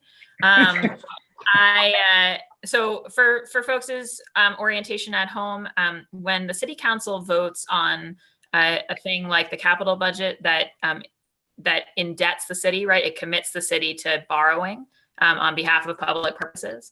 There's a law, again, a state regulation that we need to vote on such a matter twice with a 2/3 majority, and those two votes have to take place at least 2 weeks apart. And that's designed to make sure that the legislative bodies, think seriously about taking on debt for the city. This is a time in which a robust capital budget is extremely important for the city of Boston, as we face, this great economic uncertainty because of the city's strong bond rating. There's really an opportunity to make sure that, as we're facing challenges on the operating budget side, that on the capital budget, we really invest in infrastructure that's good for the whole city and that creates jobs. And so, the administration has proposed a very substantial capital budget this year that goes right up to the 7% policy limit, which is a question of how much debt we take on while still making sure it's a responsible amount that we can service in the years ahead. I think there's a lot of excitement on the council about lots of things that are in this budget. I already mentioned there's a doubling of tree planting. There's lots of great, work to make our schools both more hospitable to our students and also from a public health perspective, safer. There is a, commitment to fire stations, to all kinds of street work, Boston Transportation Department projects to make the streets safer for all people. 10% of this budget is committed to resiliency and climate preparedness related projects. 1% of it is committed to the arts. There are ongoing conversations still about specific projects and their timing. I know that district by district, there are particular things that counselors are concerned about. And it's important for people to understand that when we vote on these orders, we're voting on taking on the indebtedness and appropriating the scale of capital budget. There's still the opportunity to have those back and forths about the exact programming of that funding. But at a time when, frankly, the level of government that can really move the needle on rescuing our economy and spending countercyclically is the federal government, and after them, the state. The capital budget is really the one place where the city can try to make a contribution on that front while also building infrastructure that the public will count on for generations. I would be remiss not to mention, because it has its own order in here, that the completion of the Boston Arts Academy, which is in my district, would also be a huge benefit to students from around the city, and would mean really having we hope the most state-of-the-art performing arts academy in the country. And so my recommendation today is that we take this vote to designate this capital budget, these series of loan orders and capital appropriation orders, as read for the first time and assigned for further action, which is a way of making reference to that need for us later in the month to vote on this matter again in order for it to pass. So, thank you, Madam President. Thank you so much. So we'll do a roll call vote and we'll take each docket separately, and we'll start with docket 0593. Madam Clerk, could you please call the roll? Thank you, Madam President. Councilor Arroyo. Can I just ask a clarifying question? So a yes here is for passage? No, it's not passage. It's for a docket to receive its first reading. First reading. Be assigned for further action. Oh, Because So Madam Clerk, It's does anyone else, if we need clarification again, is everyone good? Does that help you, Councilor No, that Arroyo? helped me. Or Thank you. Okay. I just want to make sure, first Thank budget you. month. Yeah, Nope, I get it. Yeah. Go ahead, Madam Clerk, I'm sorry. that's right. Councilor Arroyo. Yes. Councilor Arroyo, yes. Councilor Baker. Yes. Councilor Baker, yes. Councilor Bach. Yes. Counselor Bach, yes. Counselor Braden. Yes. Counselor Braden, yes. Counselor Campbell. Yes. Counselor Campbell, yes. Counselor Edwards. Yes. Counselor Edwards, yes. Counselor Asabi George. Yes. Counselor Asabi George, yes. Counselor Flaherty. Yes. Counselor Flaherty, yes. Counselor Flynn. Yes. Counselor Flynn, yes. Counselor Janey. Yes. Counselor Janey, yes. Counselor Mejia. Yes. Counselor Mejia, yes. Counselor O'Malley. Yes. Counselor O'Malley, yes. And Counselor Wu. Counselor Wu. Yes. Thank you. Counselor Wu, yes. Madam President, docket number 0593 has received its first reading. Thank you so much. Docket 0593 has received its first reading and will be assigned for further action. Next up, docket 0594. Madam Clerk, could you read the roll? Yes, Call the roll. thank you. Counselor Arroyo. Yes.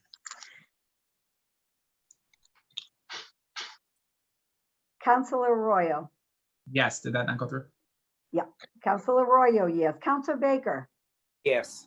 Counselor Baker, yes. Counselor Bach. Yes. Counselor Bach, yes. Counselor Braden. Counselor Braden. Yes. Yes. I think that was a yes. Thumbs up. Counselor Campbell. Yes. Counselor Campbell, yes. Counselor Edwards. Yes. Counselor Edwards, yes. Counselor Asabi George. Yes.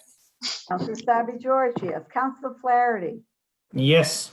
Counselor Flaherty, yes. Counselor Flynn. Yes. Counselor Flynn, yes. Counselor Janey. Yes. Counselor Janey, yes. Counselor Mejia. Yes. Counselor Mejia, yes. Counselor O'Malley. Yes. Counselor O'Malley, yes. And Counselor Wu. Yes. Counselor Wu, yes. Madam President, docket number 0594 has received its first reading. Thank you.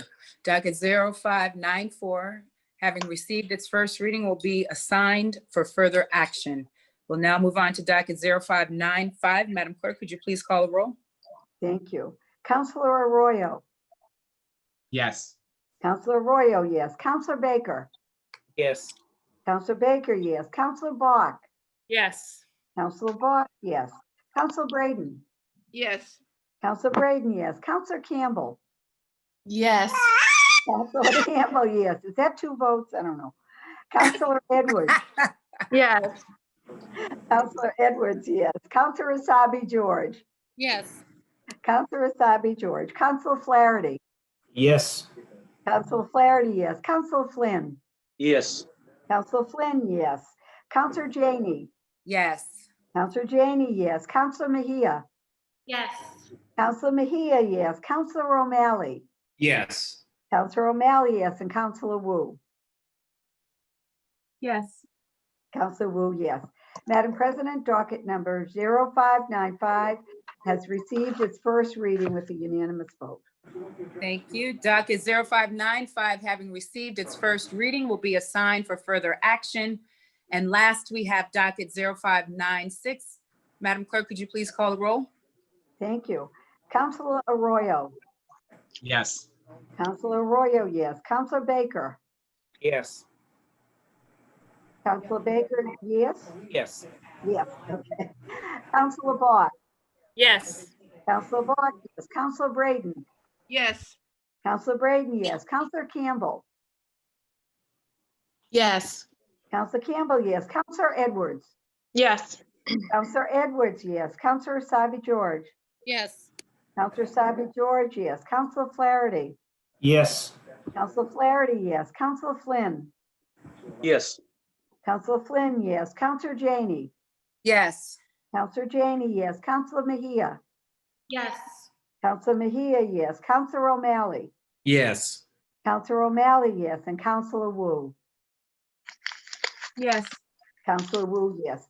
Madam President, docket number 0596 has received a unanimous first vote. Thank you. Docket 0596, having received its first reading, will be assigned for further action. Madam Clerk, could you please read docket 0505? Thank you. Docket 0505, the Committee on Government Operations, to which is referred March 11, 2020, docket number 0505. Order approving a petition for a special law regarding an act regarding the disability pension for Scott O'Brien, Ryan Lanane, Harry Jean, Terry Cotton, Kurt Stockinger, Matthew Morris, Richard Sintolo, submits a report recommending the home rule petition ought to be rejected without prejudice. Thank you, Madam Clerk. The chair recognizes Counselor Edwards, who is the chair of GovOps. Counselor Edwards, you have the floor. Thank you very much. The Committee on Government Ops first received this matter from Councillor Sabi George, who is the lead sponsor, on March 11th. The committee held a hearing on May 22nd, where the public was invited to have some comments. In this hearing specifically is about a home rule petition that would increase the accidental disability retirement allowance payable to 7 officers, specifically named the proposal. Mass General Laws, Chapter 32, Section 7 governs the accidental disability retirement allowance and currently allows for a yearly amount of pension equal to 72% of the annual rate of the officer's regular compensation.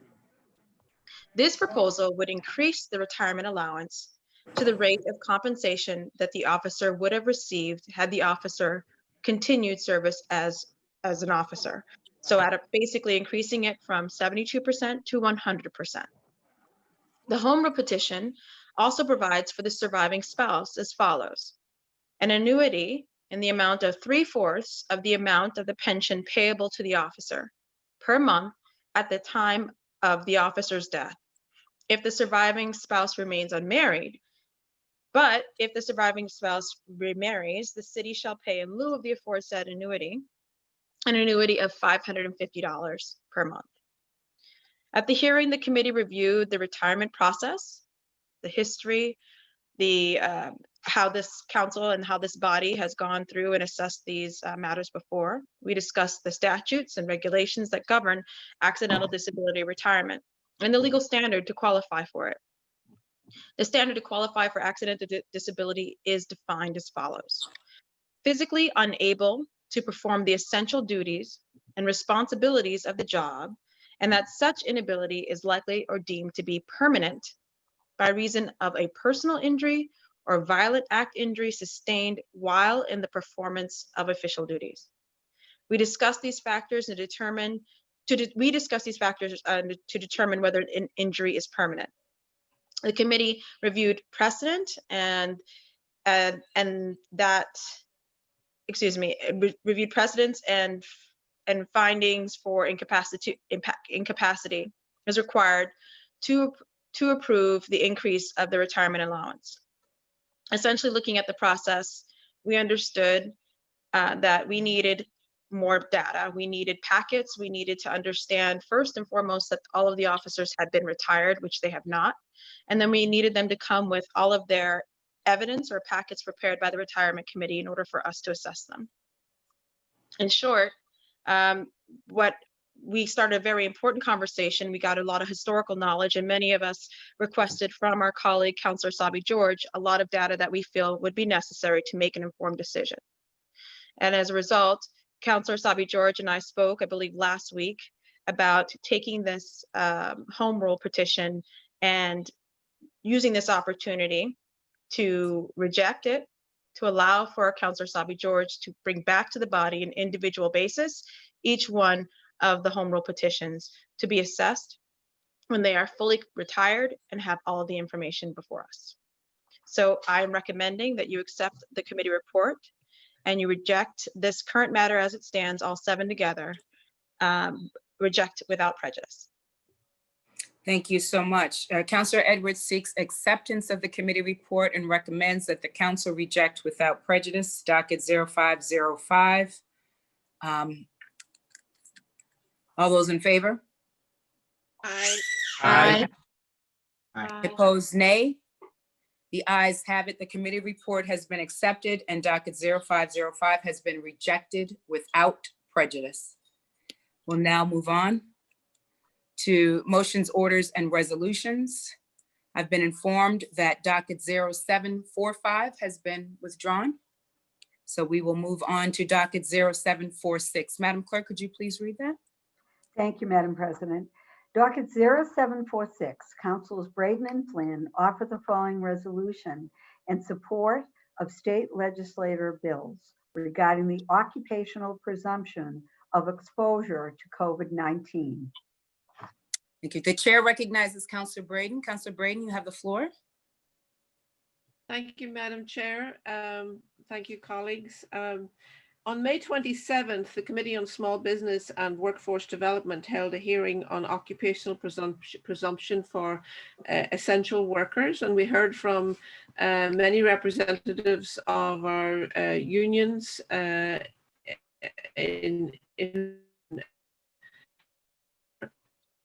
we had a very...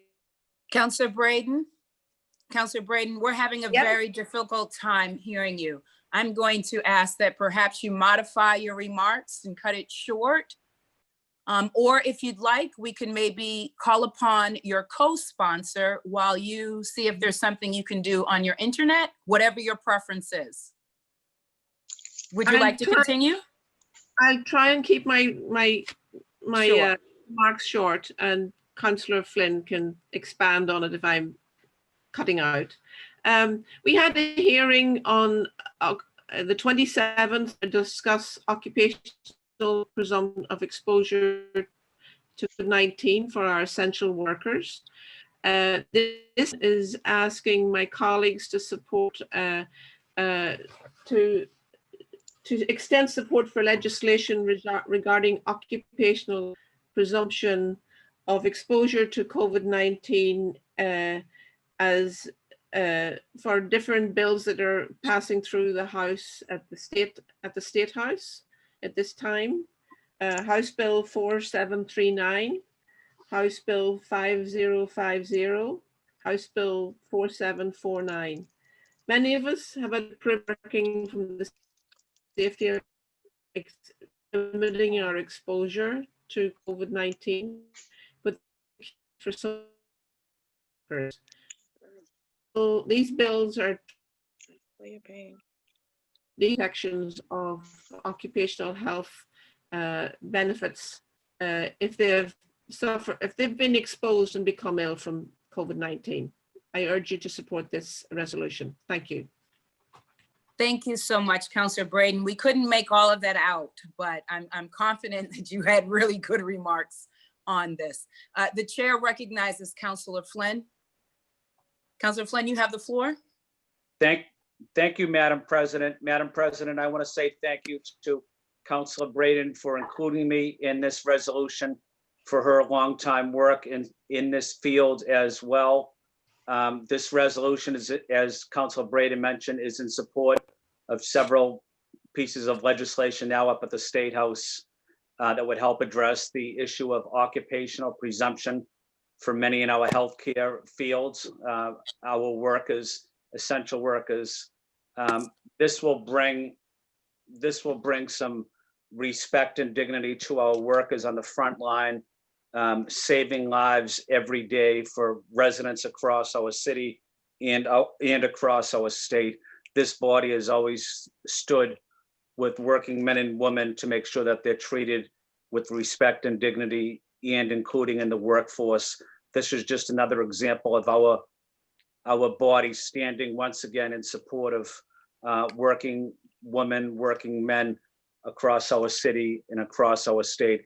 And I also want to say thank you to my colleagues for always being there in support of working families that work every day, struggle every day, paying bills and educating our children. So again, want to say thank you to all of my colleagues for always being there for working men and women in our city.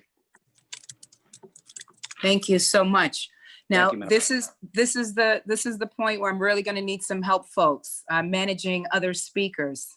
I'm looking at the participant list, and I will call upon speakers if I see a blue hand for brief remarks. I'm not seeing anyone.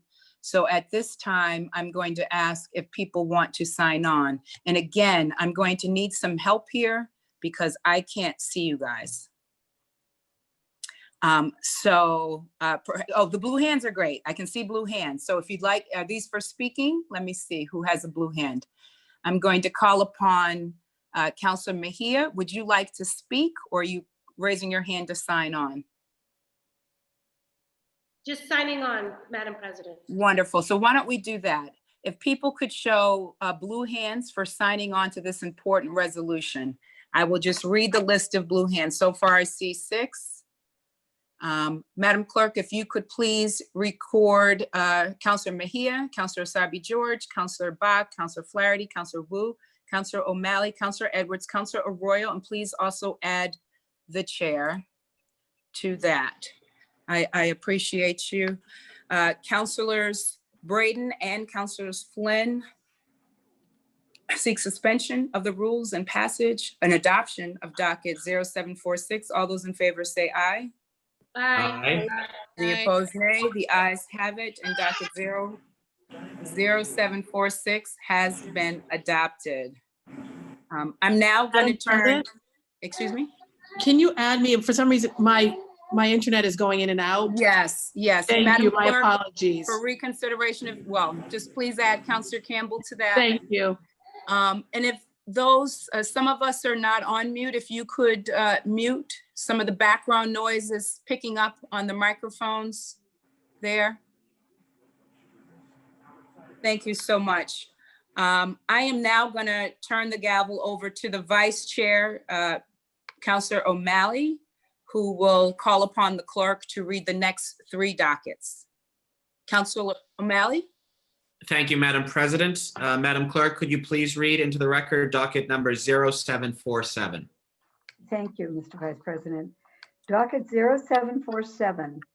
Councilor Braden and Janey offer the following order for hearing regarding the status of college and university plans to reopen for fall 2020 amid the COVID-19 pandemic.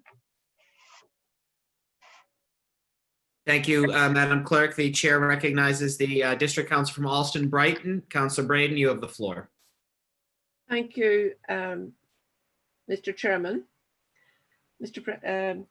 I seek suspension of the rules and would like to use Article 12 to add Councillor Bach as a co-sponsor. Hearing no objection to the invocation of Rule 12, Councilor Bach is so added as the 3rd original co-sponsor.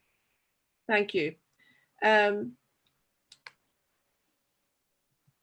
We have experienced an incredible disruption in life in the city, and so much of activity in the city is related to the universities and colleges. And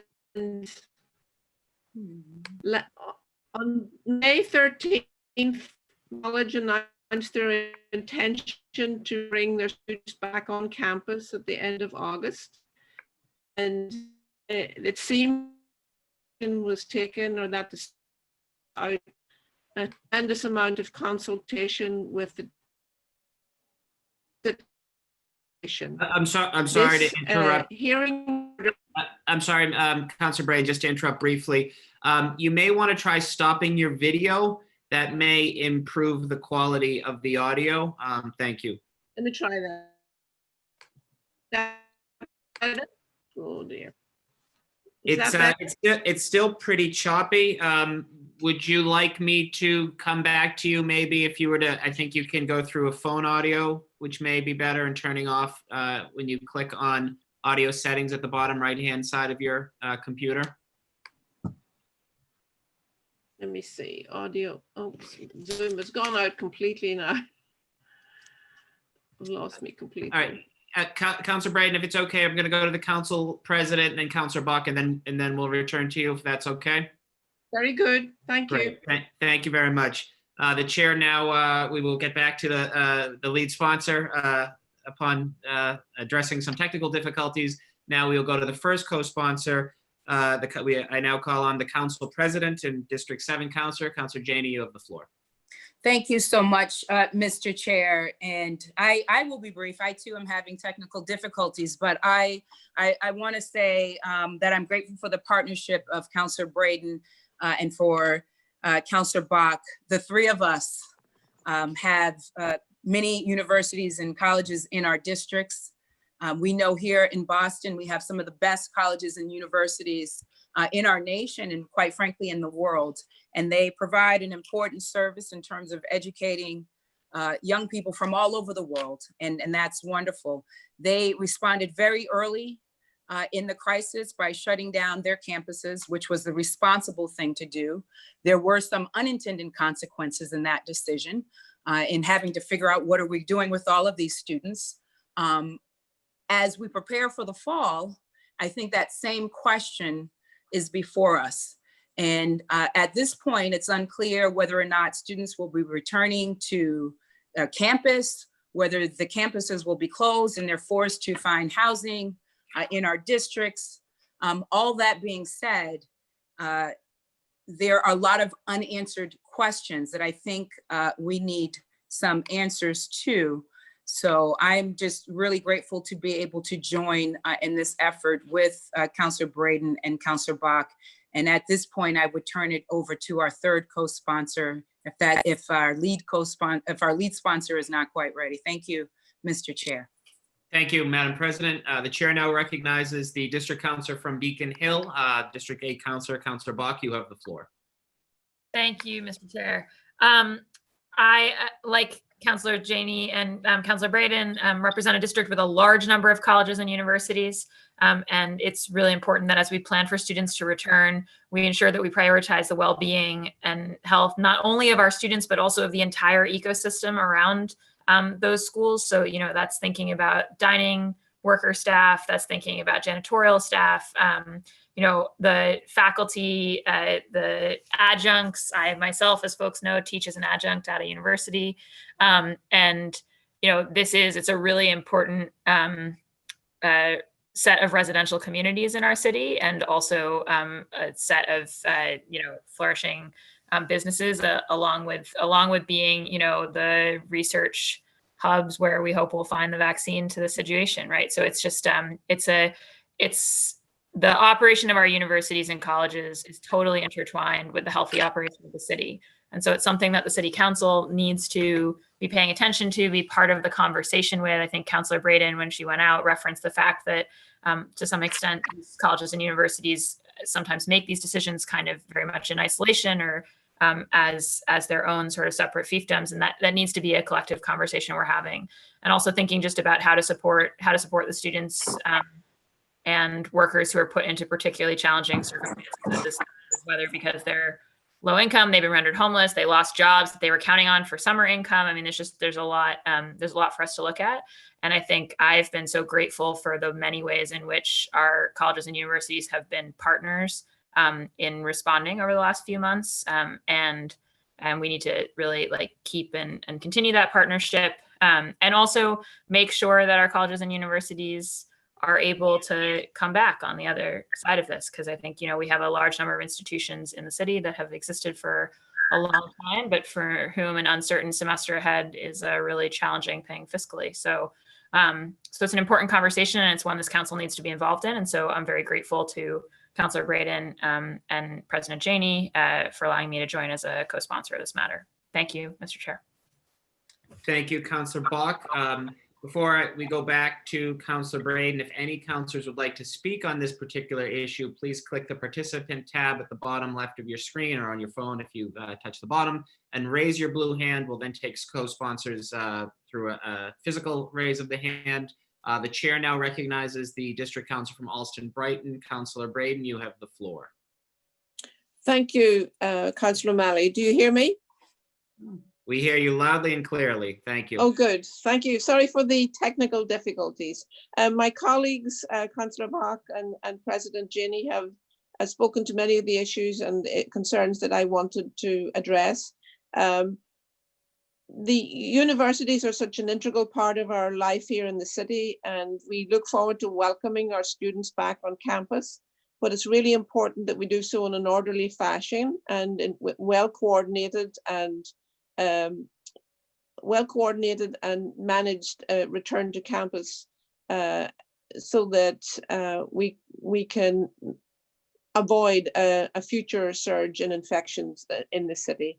So I look forward to this hearing order, and I'm very grateful to my colleagues for their co-sponsoring this hearing order. And thank you. Thank you very much, Councilor Braden, and thank you for coming back. The chair now recognizes the District Council from East Boston. Councilor Edwards, you have the floor. Thank you very much. I want to thank all of the original sponsors. I think, and I wanted to to thank them also for their leadership and really pushing this conversation so early, because it's not just going to be, we don't want to be confronting this in the fall. That being said, I want to include in this conversation not just the thank yous to the universities, but also the acknowledgement that they have a role to play in how the entire city is going to recover from COVID. And if they choose any kind of, campus life or limited campus life, that they should be considering how they allow the rest of the community to use their facilities, whether it's to socially distance in our high schools and education facilities, to help us have access to some of the amenities to allow for our city to continue. So I'm excited about this hearing. I'm excited about talking about how the universities are going to be doing better and making sure we're all healthy. And I again want to thank the original sponsors of this matter.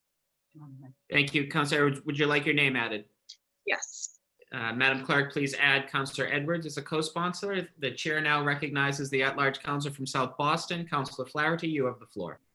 Thank you, Mr. Chair. Please add my name. Obviously, this is a great discussion we should be having, as mentioned, and I've said it ad nauseum, as stated by the Council President, that we boast of the best colleges and universities in the world. They're also some of our largest employers, and they're great partners for our city. They're the reason why thousands of students come here, and many actually stay here after they get their education. So they're great economic generators. They're also great for drawing in the world's brain power right here to Boston. So want to make sure that, we being very respectful of the role that they play in our city, and also encourage all of my colleagues, for those that haven't done so, to reach out to all of our college and university presidents and their heads of government affairs and have that dialogue. If there's a council that's sitting here now that doesn't know a president of one of our colleges or universities and/or someone from government affairs, then that's on us. That's on us to pick up the phone and reach out and introduce yourself and create that dialogue. They can be extremely helpful to us as a city, but also as we service our constituents in our various communities in Boston. So that's my 2 cents. Look forward to having the hearing, and look forward to the continued partnership that we have with our college universities. They don't bat 1,000. We know that. We have a lot of issues around our schools, how they impact, our housing crisis, how they impact the quality of life around the schools, and obviously a pilot payment in lieu of taxes. So we've had our fair share of scraps over the years with our schools as well. But that said, just for everyone's edification, if we have councils, particularly our newer members, if they don't know the folks that are they're running the institutions literally in their backyard and/or even just across the city, and I'd make the same argument for our hospitals and our health centers, as well. So that said, look forward to the hearing. Thank you, Mr. Chairman. Thank you, Councilor Flaherty. Madam Clerk, please add Councilor Flaherty's name as original co-sponsor, as a co-sponsor, excuse me. Seeing no more discussion, would any councilors wish to add their name? Please raise your hand. Madam Clerk, please add the district councilor from South Boston, Councilor Flynn. Please add the at-large councilor from Dorchester, Councilor Saibi George. Please add the district councilor from Hyde Park, Councilor Arroyo. Please add the at-large councilor from Dorchester, Councilor Mejia. Please add the at-large councilor from Rosendale, Councilor Wu. And please add my name, Madam Chair, and please add the district councilor from Mattapan, Councilor Campbell. Wonderful. Thank you. Thank you. Madam Clerk, would you now please read docket 0748 into the record? Docket 0748, Councilors Wu and Janey offer the following resolution. recognizing June as National Caribbean American Heritage Month. Thank you, Madam Clerk. The chair now recognizes the at-large counselor from Rosendale. Counselor Wu, you have the floor. Thank you, Mr. Chair. I'd like to make a motion to suspend the rules and add Counselor Mejia as an original co-sponsor. Seeing no objection to the invocation of Rule 12, Counselor Mejia is hereby added as an original co-sponsor. Thank you very much.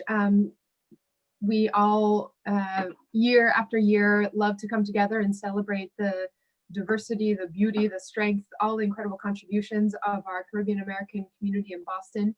This year, as with many other things, it's a little bit different. So proud to offer this resolution with the Boston City Council and just assure the community that we are standing with them, even though many of the festivities and large gatherings won't be possible. I know there was an event yesterday I was proud to join the council president on, just making sure that the council was once again loud and proud in supporting our Caribbean American brothers and sisters and thanking them for everything that they add to the city of Boston. Thank you. Thank you, Counselor Wu. The chair now recognizes the council president and district councilor from District 7. Counselor Janey, you have the floor. Madam President, thank you. Technical difficulties. Thank you so much, Mr. Chair. I'm grateful for the opportunity to partner with Counselor Wu and Counselor Mejia. I really love how this body connects with the Caribbean American community here. There's so much joy, and it's one of the things I really love, the different breakfasts and the different flag raisings, celebrating that experience. For me, as a Black woman, my experience is very much rooted in the African American experience. My ancestors come from the South. And so this, by celebrating Caribbean Americans and their contributions in our city, has really forced me to tap into my own Caribbean roots. My great-grandparents, I have a set of great-grandparents that are from Guyana.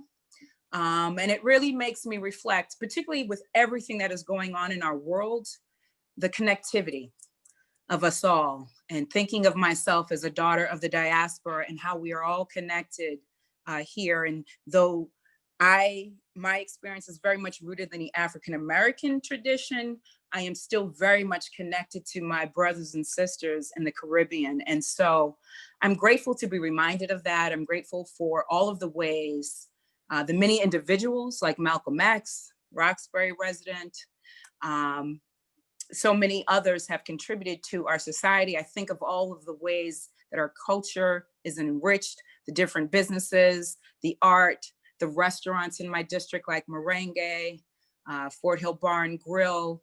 There are just so many flames, so many great ways that we celebrate Caribbean culture. And I'm just reminded of how important that is, because I find so much joy in that and I miss it. So I'm grateful to celebrate today. Thank you. Thank you, Madam President. The chair now recognizes the at-large counsel from Dorchester. Counselor Mejia, you have the floor. Thank you. So thank you to the makers. Thank you, Counselor Wu and President Council Janey, for giving me the opportunity to join you in this resolution.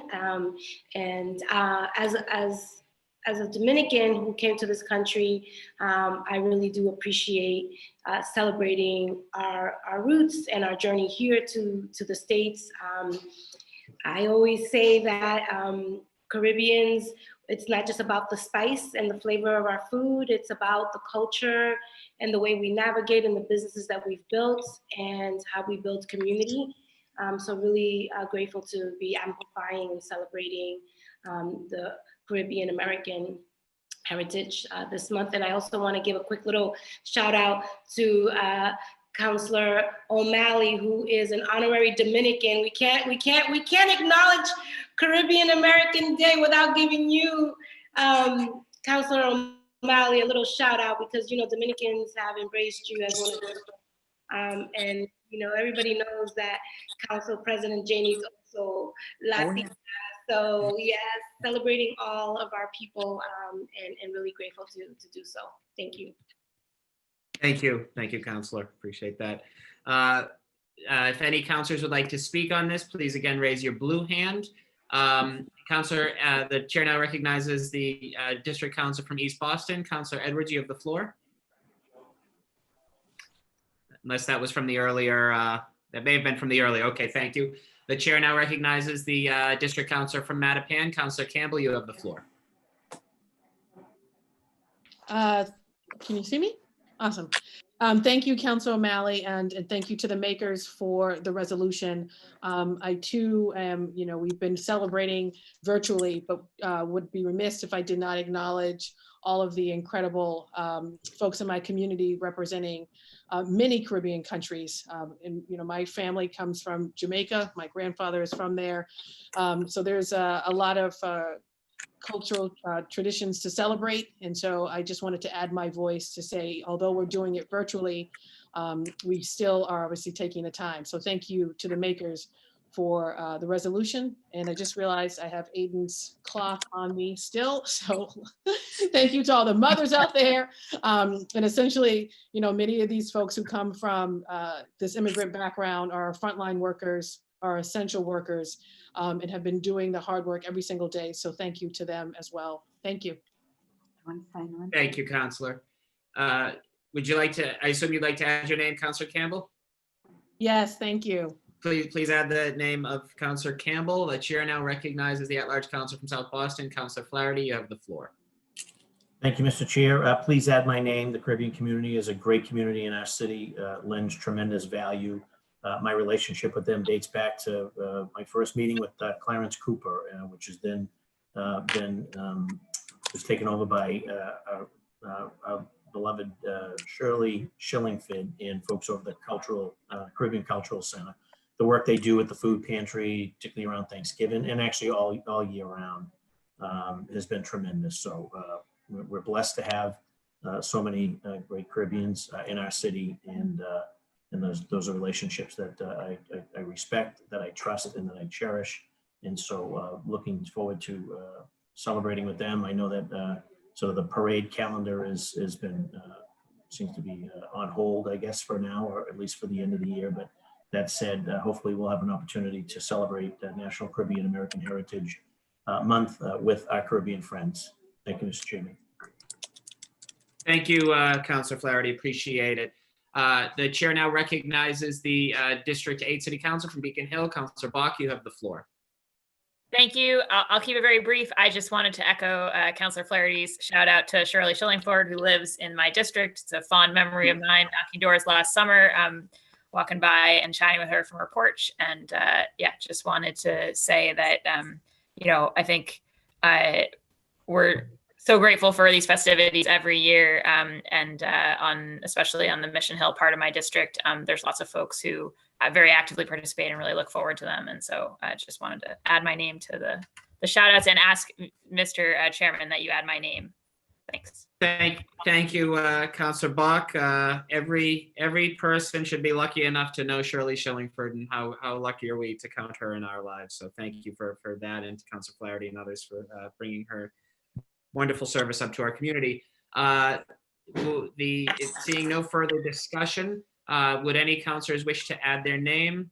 Madam Chair, please add the District 2 City Councilor, Counselor Flynn, as a co-sponsor. Please add the at-large council from Dorchester, Counselor Sabi George, as a co-sponsor. Please add the District Council from Hyde Park, Counselor Arroyo, as a co-sponsor. Please add the District Councilor from Alston Brighton, Counselor Braden, as a co-sponsor. Please add the District Council from East Boston, Counselor Edwards, as a co-sponsor. Please add the Chair as a co-sponsor. Councilors Wu, Janey, and Mejia move for suspension and adoption of docket 0748. All those in favor, please signify by saying aye. Aye. All those opposed say nay. Say nay. The ayes have it. The docket is adopted.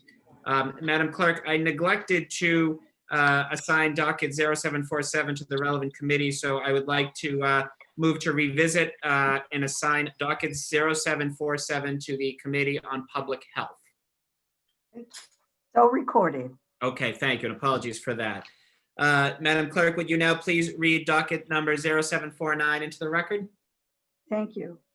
Docket 0749, Councilors Mejia and Arroyo offer the following resolution in support of the federal action condemning police brutality, racial profiling, and the use of excessive and militarized force.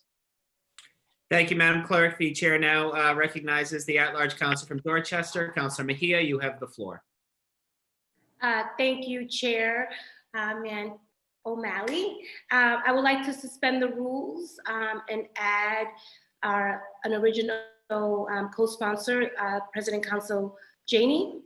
And I would also like to thank Councilor Arroyo for their voices and strength during this time. So I wanted to just pause and see whether or not we could suspend the rules and add President Council Janey to this. Thank you, Councilor Mejia. Seeing no objection to the invocation of Rule 12, the Council President is hereby added as original co-sponsor. Thank you, thank you. George Floyd, Breonna Taylor, Fidel Castillo, Eric Garner, Sandra Bland, Michael Brown, Alton Sterling, Tony Robinson, Dominique Wise, Eric Harris, Philip White, and as of yesterday, David McEat. These are names, just some names, of those who have been killed as a result of police brutality. So often during this ongoing COVID-19 pandemic, we hear of the desire to return to normal. But if this is what normal looks like, then we have no business going back there in the first place. In fact, we have a moral obligation as elected officials to ensure that not only do we refuse to return to that level of normalcy, but that we build a better future for our friends, our family, our neighbors, and our community. This resolution is a statement of our values. Our budget is also a value statement. We just don't need resolutions. We need to change how we fund our police department. If the goal of the police is to protect and serve, we need to start focusing on the service part. That means less money for facial recognition software that disproportionately misidentifies Black and brown people, military gear that injures peaceful protesters, that so-called gang database, and yes, overtime as well. As grim, as traumatic as the past few weeks may have been, we still stand again and continue our fight for justice, for civil rights, for mental health, and for each other. We will lead with what makes us strong.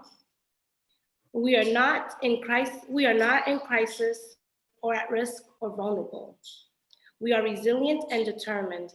This is a call for accountability and a call for all of us to commit to what the work is that lies ahead. The work begins with passing this resolution. I'm asking to suspend the rules and pass, and hope that all of my colleagues will stand with us on this critical issue. Thank you.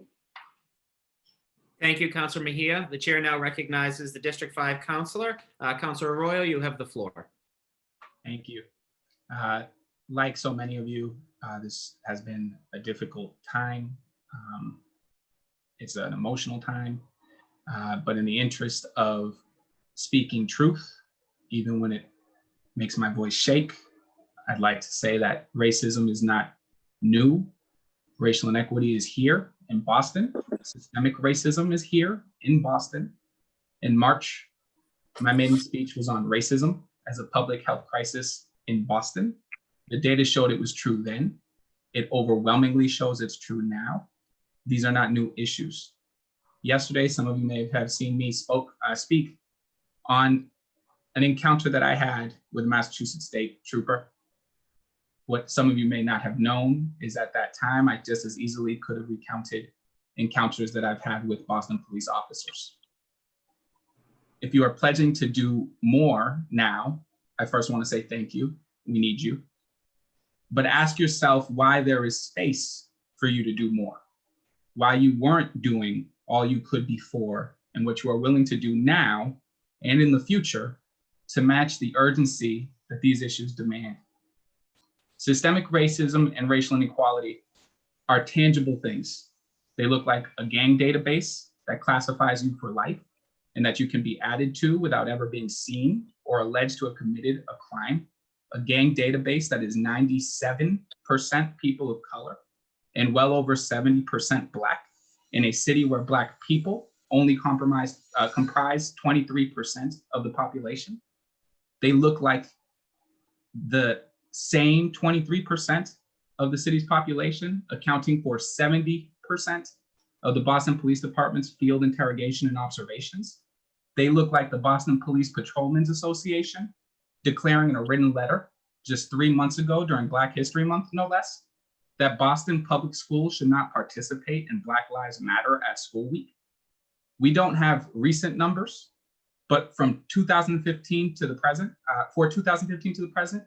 but they look like $36 million in City of Boston settlements to resolve over 2,000 claims against BPD from 2005 to 2015, money that could have and should have gone to our communities.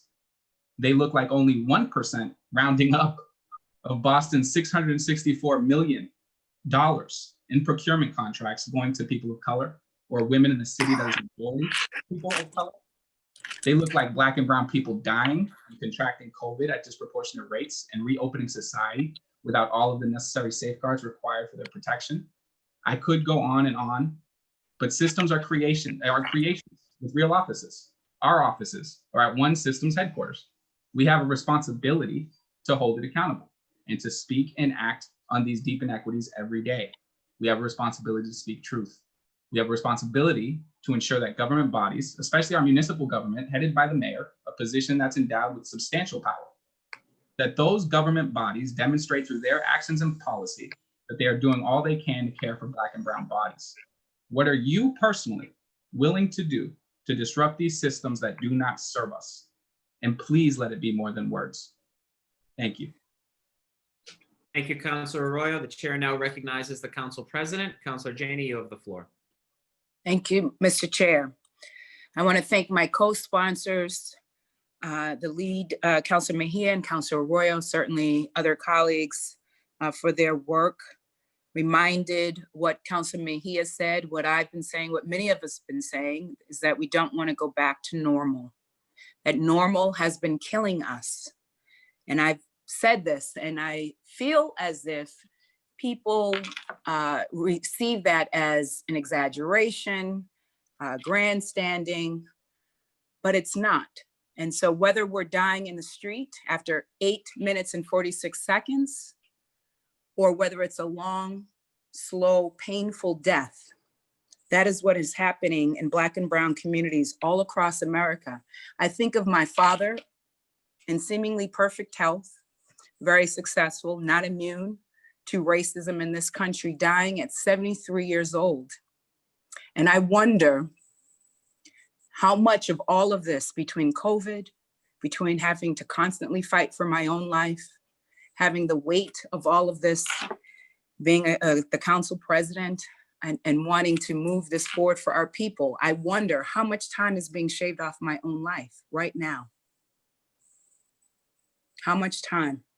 I'm really proud to sponsor this. As I've said before, this is a critical time in our nation's history, and just like Black lives, how we respond in Boston matters. I feel incredibly honored to be the president of the most diverse council in Boston's history. And as the leader of this council, as the president, I'm committed to pushing an agenda that promotes and protects true liberation of Black people in our country.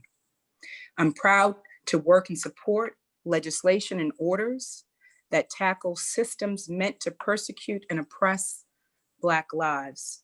On the council, that's our ordinance on surveillance oversight, the text amendment for the Boston zoning code. It's the Boston procurement and how we spend our money and making sure that more of it goes into Black and brown businesses and businesses owned by women, and so many other ways. And there's a lot more that we have to do. Our fight involves more than just putting an end to police brutality. And I said that yesterday, because we need legislation that lifts up the people who have been left behind. We need legislation that tackles discriminatory housing.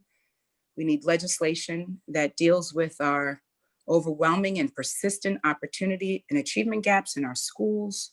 We need the strategies to deal with the health disparities. And we all know about the wealth gap in Boston.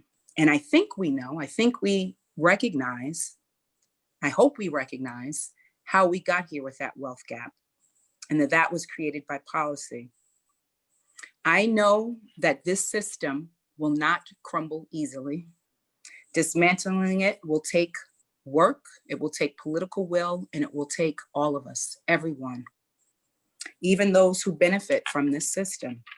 We need true solidarity, and I'm hoping that all of us will recommit ourselves to creating a more just and equitable world for those who live in our city, across our Commonwealth, and in our country. We need real solidarity. I hope that all of my colleagues will sign on, and we are asking for suspension of the rules and adoption of this resolution. Thank you so much. Thank you, Madam President. The chair now recognizes the District Council from East Boston, District 1. Councilor Edwards, you have the floor. Thank you very much, and thank you to the makers. I honestly have a lot to say, and so if you'll indulge me, as an African American that represents a district that is not very diverse in terms of African Americans, as the first Black person to represent District 1, first person of color in this time, I am at many different tables, and actually more than one language. And in these tables, I hear so many things about hurt and pain and anger, and then a lot of but-fors, and if they weren't rioting, and if they weren't dealing with, and so on and so forth. I hear people who love me deeply, who would fight for me personally, dismiss the pain of a lot of African Americans in my district. And I'm in a unique position. I think I'm the only person, only district city councilor that doesn't represent, that is a minority in their own district. I'll say it that way. So it's a unique position to have this conversation in a unique perspective to deal with the kind of pain. I want to address the folks in my district and throughout Boston and maybe even the country who cringe at the words white privilege because they feel that it says that their life wasn't easy. Let me disconnect those two words. When someone says a person has white privilege, it is not saying your life was easy. It is not saying that you didn't grow up in the projects on government cheese, that you weren't beaten up, that you weren't made fun of, that you weren't sexually or assaulted, that you weren't dealing with alcoholism. It doesn't say any of those things. It doesn't say you didn't work your damnedest to get where you are. It is saying that one burden you didn't have was the color of your skin. And so when I say I don't have that, that is not saying that therefore you had it easier. Or when I ask you to recognize racism, I'm asking you to see a burden that I have that you may not. And it's important that people understand the separation. Another thing I want people to understand, especially in this particular moment, and this is me speaking as a Catholic now. We have been here before. We have watched a system protect people who went on to create generational trauma in others in our community. That literally had people question whether God exists and has resulted in God only knows how much trauma, and to some even killing themselves, not being able to live with the burden of what happened to them. Less than 1% of the Catholic priests were child molesters and abusers, less than 1%. And this is what's important for all of you to understand, and why this resolution is so important. It is not a call for individual acts. It is a call for a systemic overhaul, which is what we had to do as Catholics when we were challenged for the first in a systemic way. It was not the individual priests who were bad actors that caused the problem. It was the fact that the system moved them from church to church, covered for them, prevented them from being held accountable, prevented them from being arrested. That I can name several people. I know many people on this council can name people who were abused, raped by these men. And it was the system that enhanced their abuse. This officer who murdered George Floyd had 18 complaints against him. This is a buildup.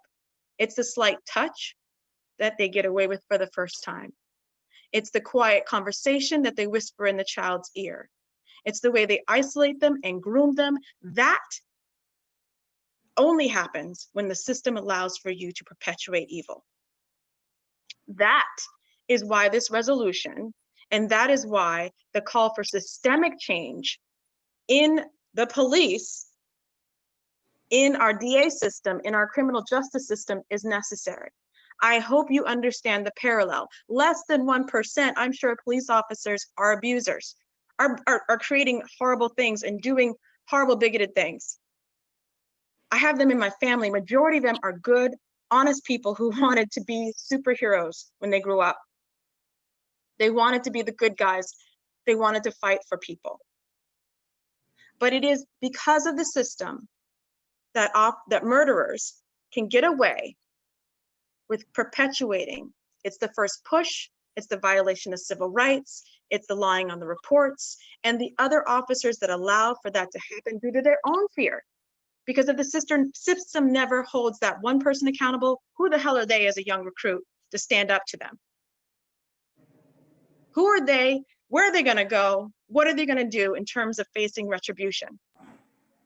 So that is why when we call for a civilian review board, when we call to look at how we enforce our laws, when we call for how we're going to deal with bad actors, we're calling for systemic response. If you do not do it this way, then it's as simple as just moving that priest to another church. And I say that as a Catholic, I still believe in my church, but it needs a systemic response. So all I can say is at this moment, I'm in pain. So many people are in pain. Every single one of us, the city councilors, have to rise to the occasion. I don't want your hashtags. I don't want your prayers and thoughts. I don't want your butt for the rioting or butt for the businesses. I want you to vote for progressive, equitable legislation. And if you don't vote for it, know that you are withholding and not supporting systemic change. Thank you, Councilor Edwards. I assume you'd like your name added as this co-sponsor? Absolutely. Madam Clerk, please add the name of the District 1 City Councilor, Lydia Edwards. The chair now recognizes the at-large councilor from Roslindale. Councilor Wu, you have the floor. Thank you, Mr. Chairman. Thank you to the sponsors of this, Councilors Mejia, Arroyo, our Council President Jamie, and of course to Congresswoman Presley for lifting up this issue and leading in a historic way at the federal level on behalf of the city. Please add my name. 8 minutes and 8 minutes and 46 seconds is a long time, and we wouldn't have known it was that long unless that courageous civilian had decided to record it and make sure that the world couldn't turn away. And, you know, even in this meeting and many meetings recently, we've been observing 8 minutes and 46 seconds of silence in reflection and in mourning. But George Floyd was not silent for that whole time. He cried out for help until he couldn't cry out anymore. He cried out for his mama. I won't forget that cry. That cry for mama is a sound that is precious and sacred for any mother. It's one that I hear dozens of times a day when we're here at working from home. And when you hear it, you're ready to act. You're ready to run over and do anything for your child. George Floyd's mother couldn't go to him because she passed away 2 years ago. But I am sure that she thought about that moment when she was alive. that moment that he might be in trouble at the hands of those sworn to protect and serve, just as any parent, guardian, loved one of young Black boys in America have to do today. As an Asian American woman, I want to emphasize that we need collective action for advocacy towards racial equity and justice. But for this meeting, I want to be really clear about where the power and responsibility lies to change that. It is in the hands of elected and appointed officials. It is in our hands. Police brutality is the direct result of systemic racism, and it's one of many violences inflicted on our communities because government has failed to act. Our housing crisis, climate change, mass incarceration, hunger, food insecurity, lack of transit access. In the midst of a pandemic, people are protesting and rallying right now because of government's failure to protect Black lives from the coronavirus. Now that failure has been compounded by our continued outrageous failure to stop state-sanctioned violence produced by centuries of oppression. I'm done with complacent failure. And I just want to urge anyone who is watching, the questions for elected officials shouldn't be whether we can point to some work that we've done to address racism, but whether we are taking all possible action within our power to implement anti-racist policies, legislation, budgets, oversight. This is the moment to reshape our society and our city to a place where all are safe, where children of color aren't left behind because of inequities in our school system, where Black families are valued for their sacred value, not at a median net worth of $8. And that work is on us at the city level, who have the power and the tools to get this done. We need a civilian review board with subpoena power. We need demilitarization of the Boston Police, ending the gang database, passing ordinances already filed in this council to ban face surveillance and ensure proper oversight of all surveillance by the police in the city. A deep look at where our budget dollars are going and acting accordingly.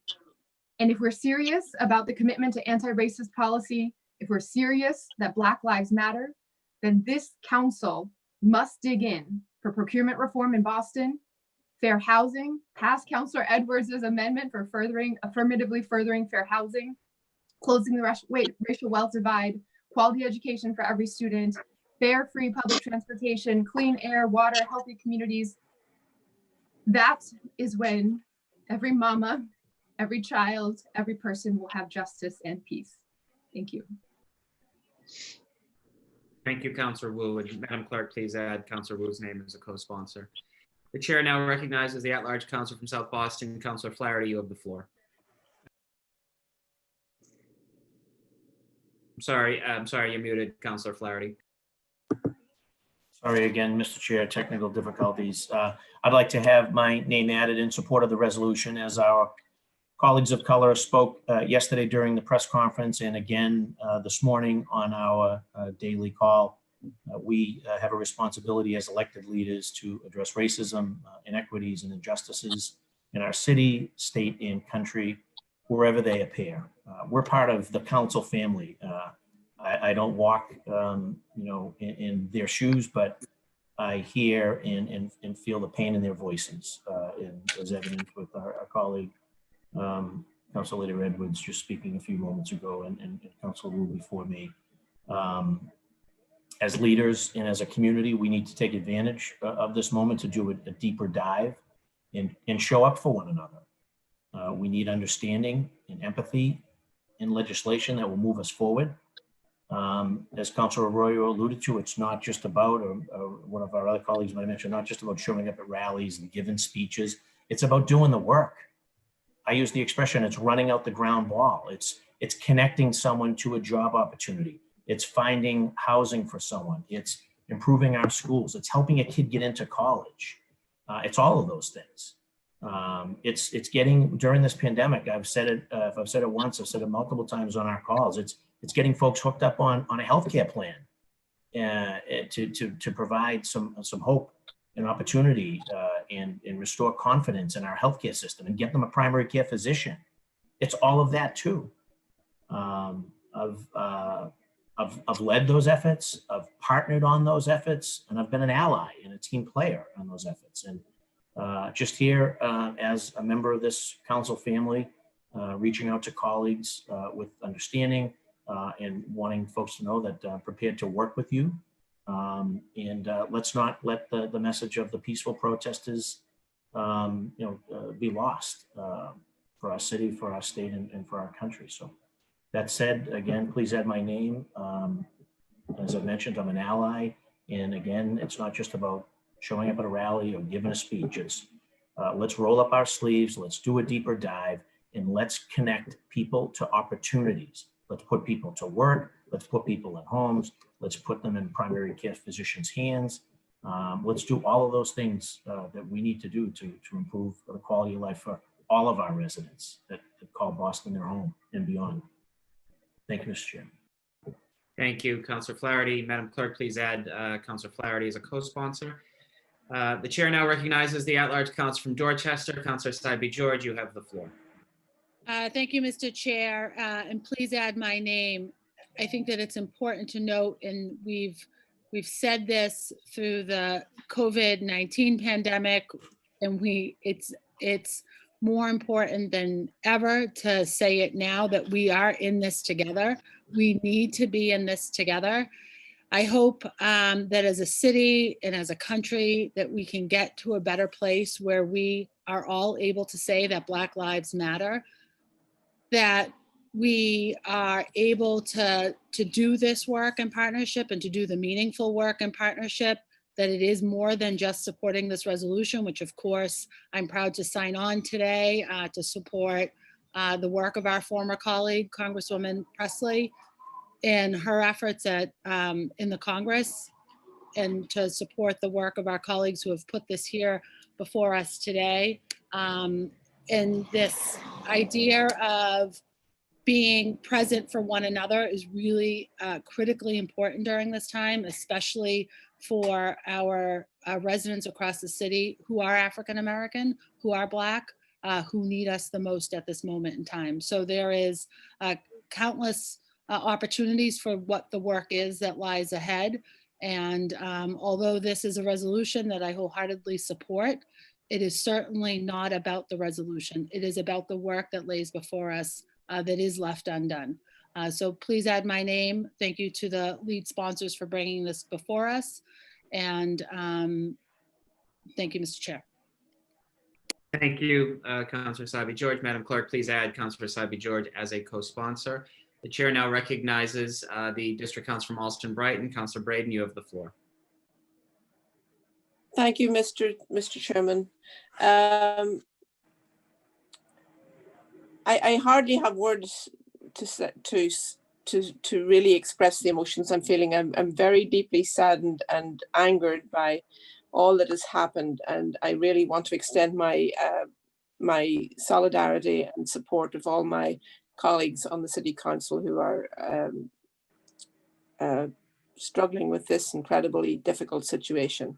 The COVID-19 crisis brought into very clear and painful focus the racial inequities in housing, education, health, and access to healthcare, food security, and economic opportunity. And the disproportionate impact of COVID-19 on our Black and brown neighbours and friends is emblematic of a long-standing systemic racism that has real and frightening consequences. I think the horror of seeing a white police officer kneeling on the neck of George Floyd until he died was just another example of how, as a society, we devalue, abuse, and kill our fellow citizens because of the color of their skin, African Americans. At this moment, we're really being called to change how we do things. And we as white people are being called to raise our awareness of all the advantages that we have because of the color of our skin. We need to raise our consciousness of all the ways that we are treated differently at a traffic stop, in the doctor's office, in the store, or when we try to buy a house. We need to acknowledge the systemic racism that has existed in this country for centuries, and it is baked into every institution. And in this time, it's really important to bring it all out into the light of day and to own it, to own the systemic racism, to say that's there, to recognize it and to begin to do the hard work of doing something about it. It's not going to be easy. It's really important and vital that we do this work, but it takes a lot of reflection and deep reflection on and courage and determination to step forward and make sure that we are going to go forward from this and that we're not going to go back. So I please add my name to this resolution. Thank you.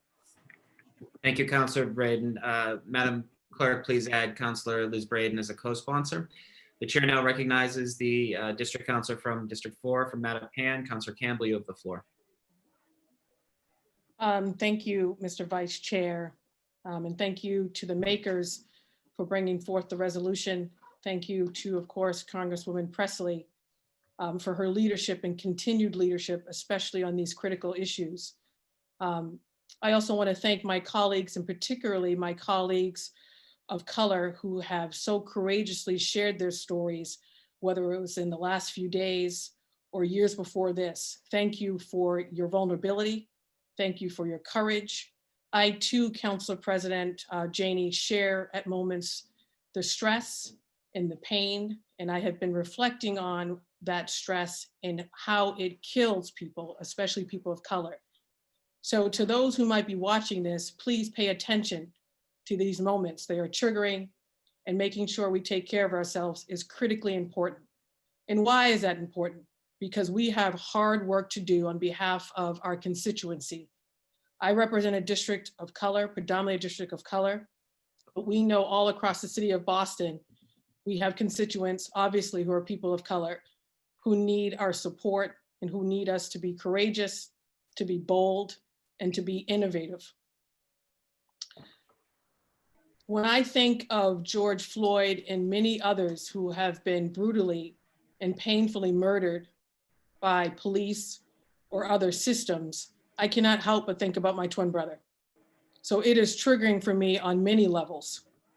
And the accountability or lack of accountability is also real for me. To this day, my family still does not know how my twin brother passed away. All we do know is that he died while in the custody of the Department of Correction, which oversees our prisons, and that he was a pretrial detainee, that he had a disease called scleroderma, and as a result of receiving inadequate health care, he passed away while in that system. The details are still unknown, lots of records unknown, and no one has ever called my family or me to say, what happened there and what can we do about it? So I feel the pain of those families who wait for our government and our institutions to call them to be not only more transparent, but to do something with respect to their loved one's loss, especially when it's captured on video and made plain that it is murder. Right now, we have an opportunity, not only in this city, but in this country, to start to ask the tough questions. We are focusing on the wrong ones. We're focusing on, why are they so angry? Why are they upset? Why are they stealing? Why are they looting? Why are they yelling at police? Those questions are important, absolutely.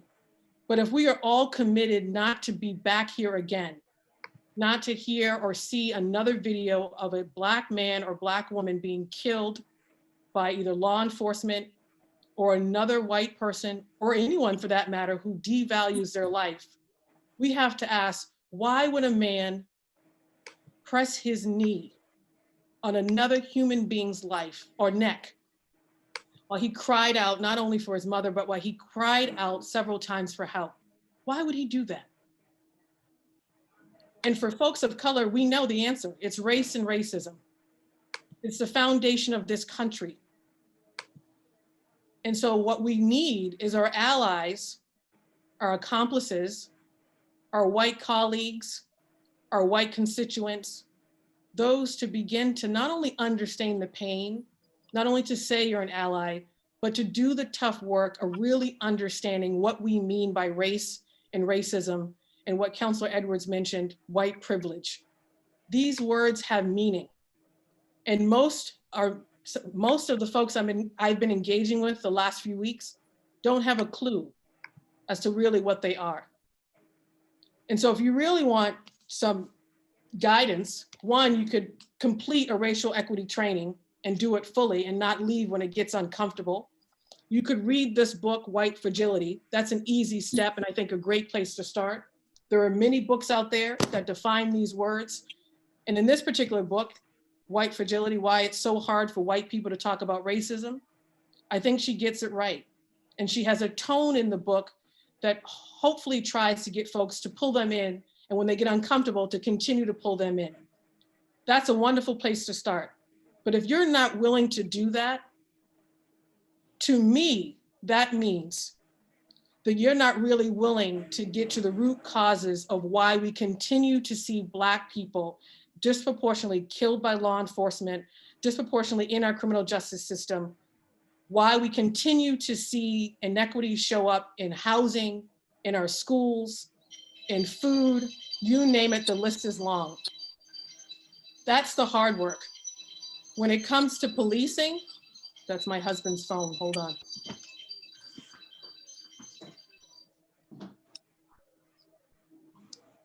Thank you for indulging me. It's always nice, I guess, to have a laughter when you're talking about serious stuff. But when it comes to policing in particular, we have an opportunity to do some meaningful and significant things. And frankly, things that needed to be done a long time ago before people continued to die. These inequities within our policing system have existed for a long time. And so I think absolutely this is time for a civilian review board. We have a co-op board. We filed hearings on this council, or I filed hearings before this council, 3 separate hearings on this issue. Turn the co-op board into a civilian review board. Diversify our public safety agencies. Amend civil service so more women and people of color have access to our department. Right now in the police department, our top bureaus, which are overseeing gang units, the major bureaus, most of the most significant ones with the most power are run by all white men. We need to fix that. Body cameras, every unit should have it. The policy that informs body cameras should be informed by the people. The list is long on the things that we could be doing. Release data. We shouldn't have to fight to get FIO data and other relevant data. Transparency is key. But if we're serious, we need to push for greater transparency and accountability. I'm willing to do that with all of my colleagues, with advocates, with my residents, with the police union, you name it. I'm not uncomfortable talking to other people who may disagree, but this is the time to press forward on these critical issues. And lastly, I'll say it's been a hard week. As I look at my 2 sons, who are both Black boys, a 2-year-old and a 5-month-old, as I think and reflect on this city that I love so much, and how we are so unwilling sometimes to have those tough conversations. I get pained. It is stressful, it is hard. And I look at my boys and I want them to have more opportunity than I did. And for that to happen and for other folks to value their life just as much as I do, I encourage all my colleagues to have the tough conversations, to get uncomfortable. That's what it's gonna require. And for all of our constituents to do the same. Our constituents follow our lead. So I hope that you continue to think about what you can do. I'm an ally to you, call anytime. And I look forward to working in partnership with all of you. Thank you again to the makers. Thank And you. of course, please add my name. Thank you, Councilor Campbell. Madam Clerk, please add Andrea Campbell as a co-sponsor. The chair now recognizes the District 8 Councilor from Beacon Hill. Councilor Bach, you have the floor. Thank you, Mr. Chairman. And I want to be brief. I really want to lift up in this moment the voices of my colleagues of color and let them stand in their witness to the hard work that we have to do and the work that is so overdue. I just want to say, in my capacity as the chair of Ways and Means, because I think one of the things folks have lifted up, right, is that this needs to turn into concrete action. You know, I think we have a police budget that is more than 11% of our overall budget. It's 15% of our general fund allocation. We don't, as a council, have adequate line item information about that budget. I requested that in our BPD hearing, and the response I got was a photocopy of the not detailed page that we already have in the budget book. I think that, you know, what it looks like for us to own collectively our collective responsibility for what public safety looks like and whether it means actual safety for people of all skin colors or if it actually means danger for many of our fellow citizens. Like that, it is, as Councilor Wu said, a political decision. And it's a political set of decisions that this council needs to exercise oversight over. And I, in my capacity as Ways and Means Chair, I'm going to be pushing for the information that we need to do that, and hope to be an ally in that work. And I think we have to acknowledge that that's a long road. It's not just about one budget. It's about the way that we negotiate our collective bargaining agreements as a city. It's a whole tangle of things. It's about what people, to a point that a council president has made this week, it's about what people think they're doing when they call the police to solve a problem that they perceive, right? I mean, it's about a whole set of things nested up together. But I think one of the reasons that we are here again and again is that actually most of the authority over law enforcement sits at the local level in this country. And so we have historically, been unable to figure out how to solve it at a national level, partly because it is the hard work that we have to do community by community. And I hope and intend to be an ally in that work. And I want to lift up the voices of all of my colleagues and thank them for speaking today. Mr. Chairman, please add my name. Thank you, Councilor. Madam Clerk, please add Councilor Kenzie Bach as a co-sponsor. The chair now recognizes the District 2 Councilor from South Boston. Councilor Flynn, you have the floor.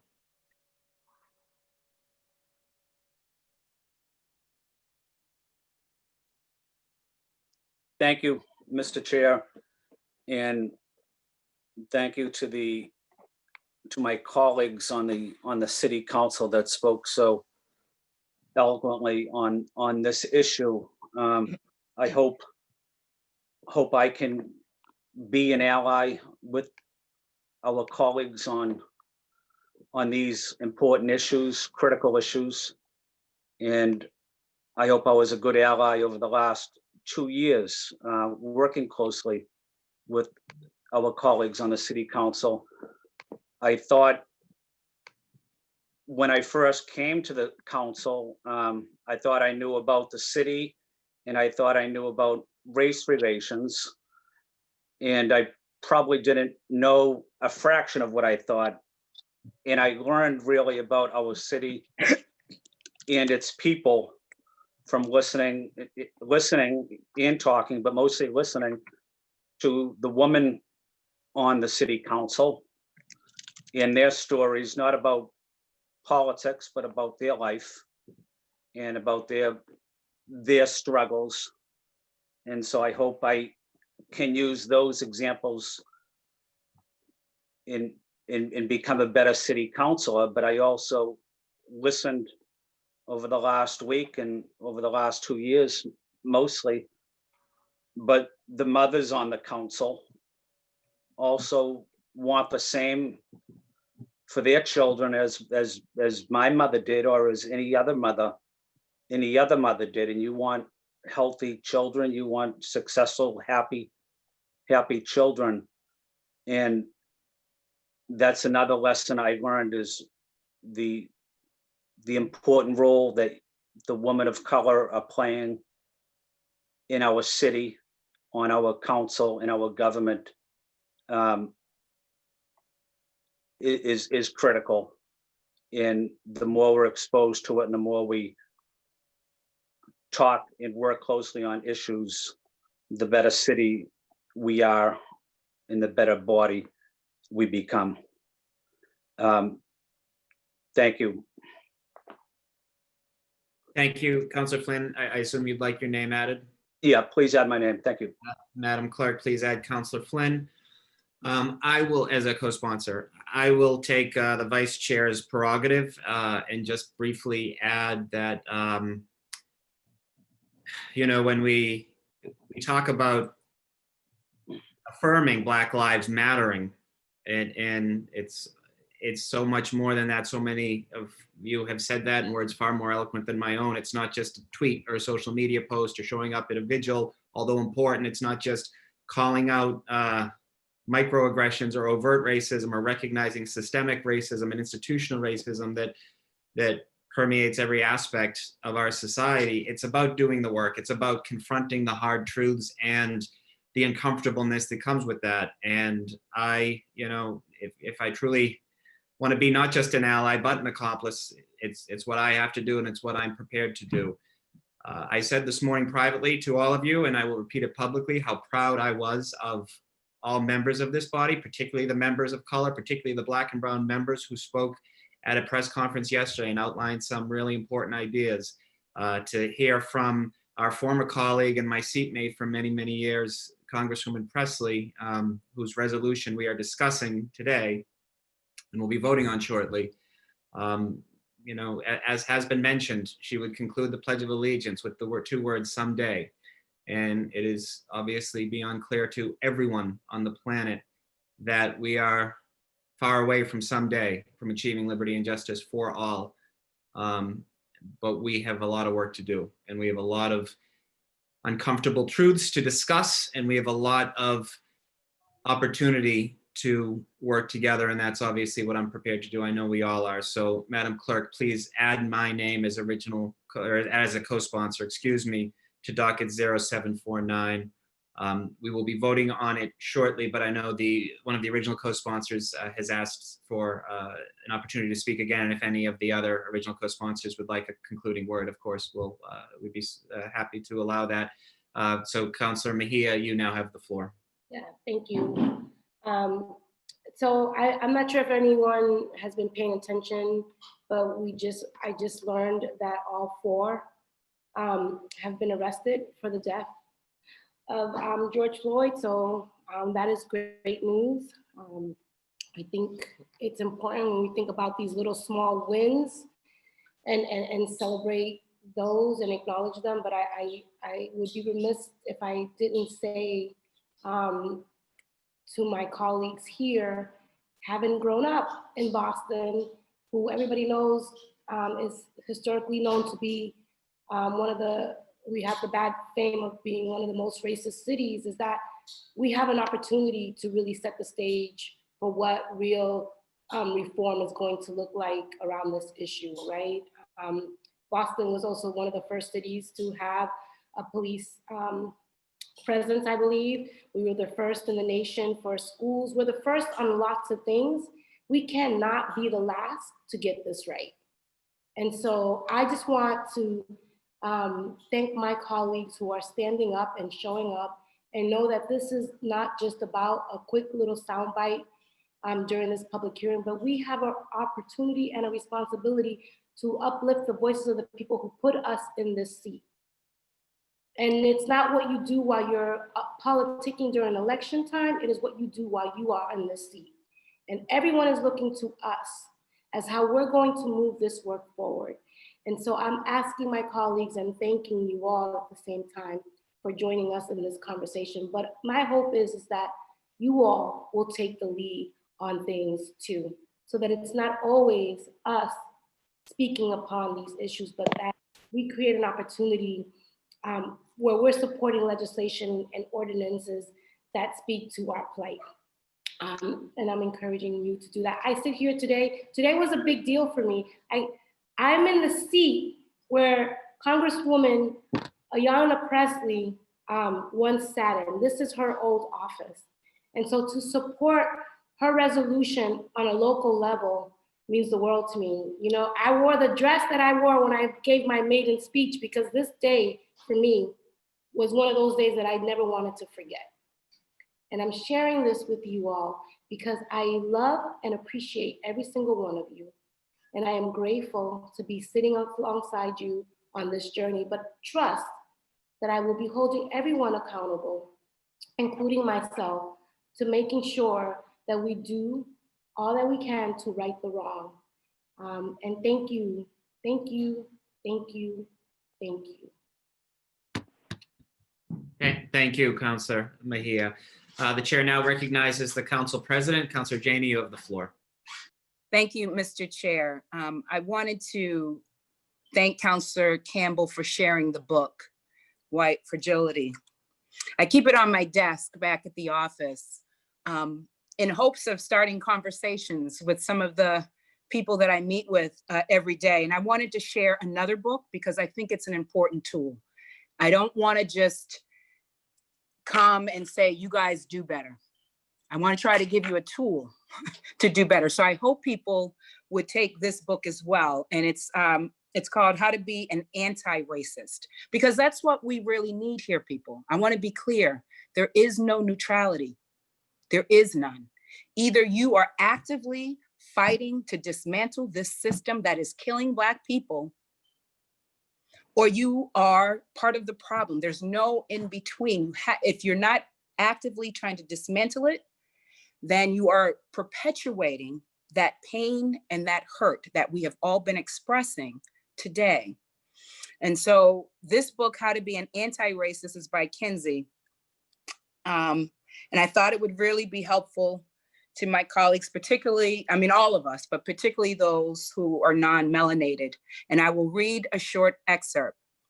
And it says, and I quote, "Racist ideas have defined our society since its beginning and can feel so natural and obvious as to be banal, but anti-racist ideas remain difficult to comprehend, in part because they go against the flow of this country's history. As Audre Lorde said in 1980, we have all been programmed to respond to human differences between us with fear and loathing, and to handle that difference in one of three ways. One, to ignore it, and if that's not possible, copy it if we think it's dominant. And we can think of hip hop culture, and I'm ad-libbing here, or destroy it if we think it's subordinate. But we have no patterns for relating across human differences as equals. There is no model for that. We have to create it. I'm ad-libbing again. We have to create that, people. And so oftentimes what I find is when people are fighting for their humanity, others will say but or wait, and not really understanding that we have to move forward together to dismantle this. And so I wanted to share this excerpt because we have no patterns for relating across human differences as equals. It's our job to create that. And we cannot create that on top of the current foundation that we have. The foundation that we have is a system that devalues Black lives. We have to tear that down and create a new system where we can relate as human beings, as equals. So I just wanted to share that book because I hope it will be helpful as we continue to have these conversations, because this is ongoing work. This is not, we're not solving this in this council meeting. We're not solving this with this resolution. This is ongoing work. But what I need is for my council, my colleagues on the council to be willing to do the work. It is hard work and it is uncomfortable work. You have to be willing to have the tough conversations. You have to be willing to call out the nonsense when you hear it.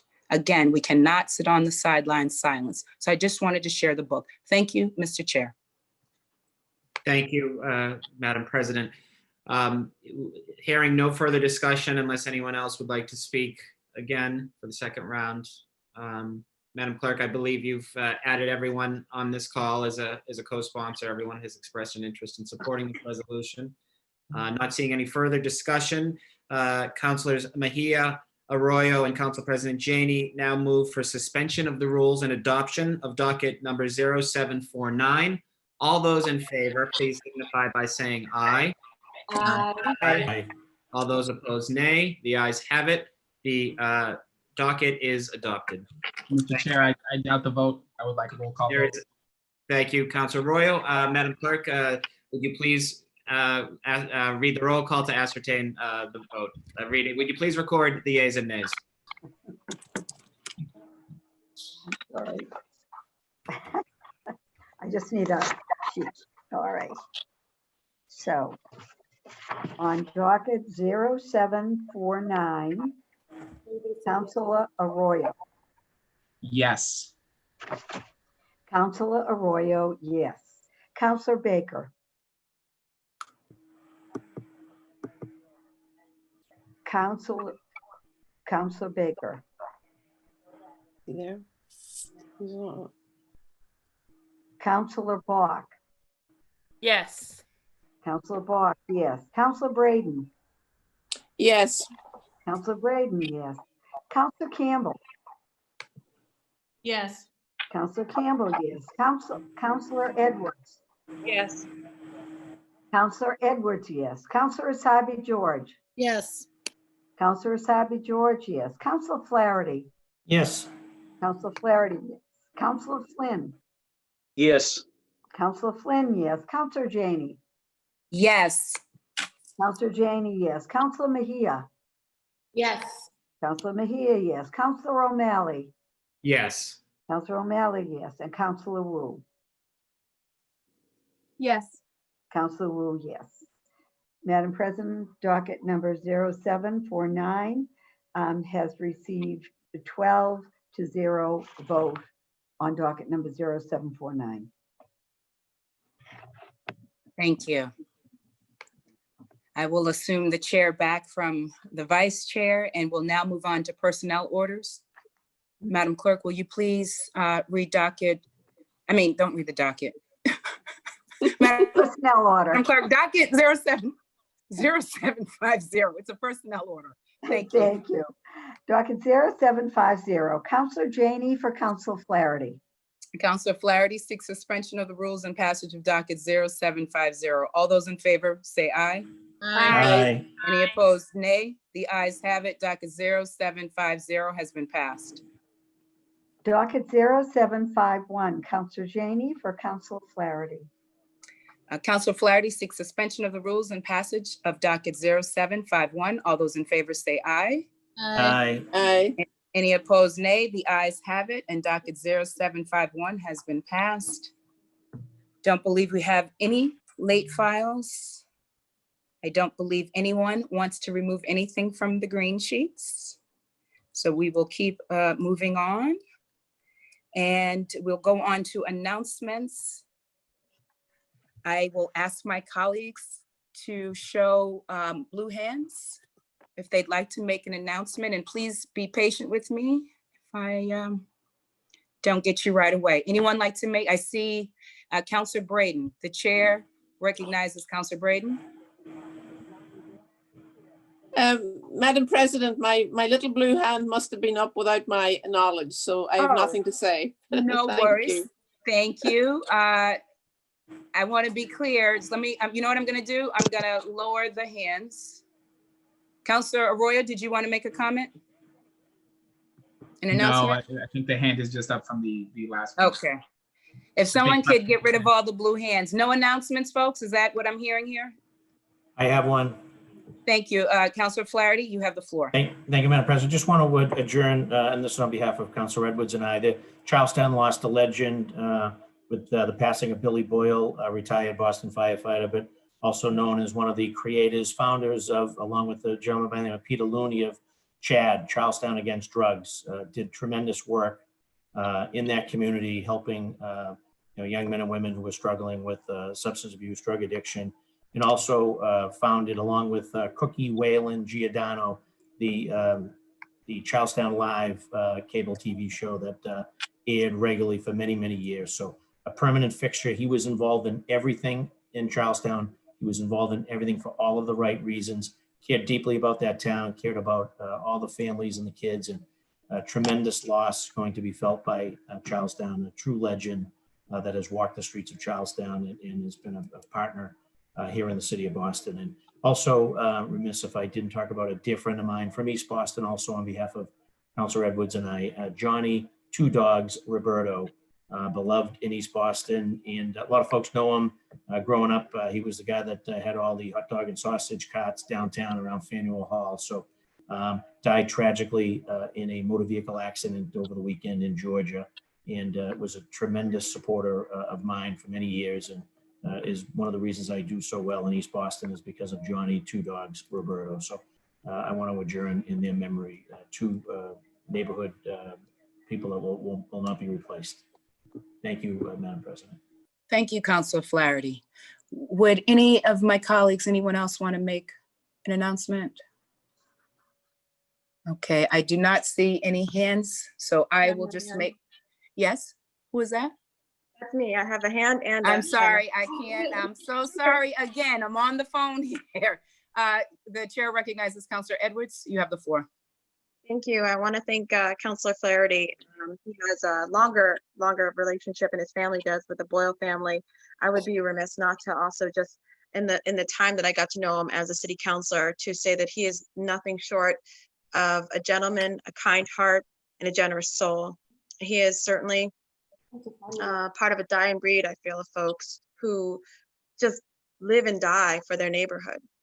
In a sense, I don't know what Charlestown does or any neighborhood does when they lose a Billy Boyle. I think we'll look for a long time, but he's irreplaceable. And from the day I started, he loves anyone who loves Charlestown. And that's something that I find it's beautiful to see, and something when you grew up in the military and you move around a lot, it's rare to you, right? Because you're prepared to always move around and change. But when you find people who live and die for the neighborhood, and welcome anyone as long as they love the neighborhood, it is just something that is rare. And with all the change that were happening, he was one of the, again, as I mentioned it before, the great oaks that are slowly going away, with the institutional knowledge, with the understanding. He's a veteran, been through wars, fireman. He's been through a lot. And I think I'm just very proud to have known him.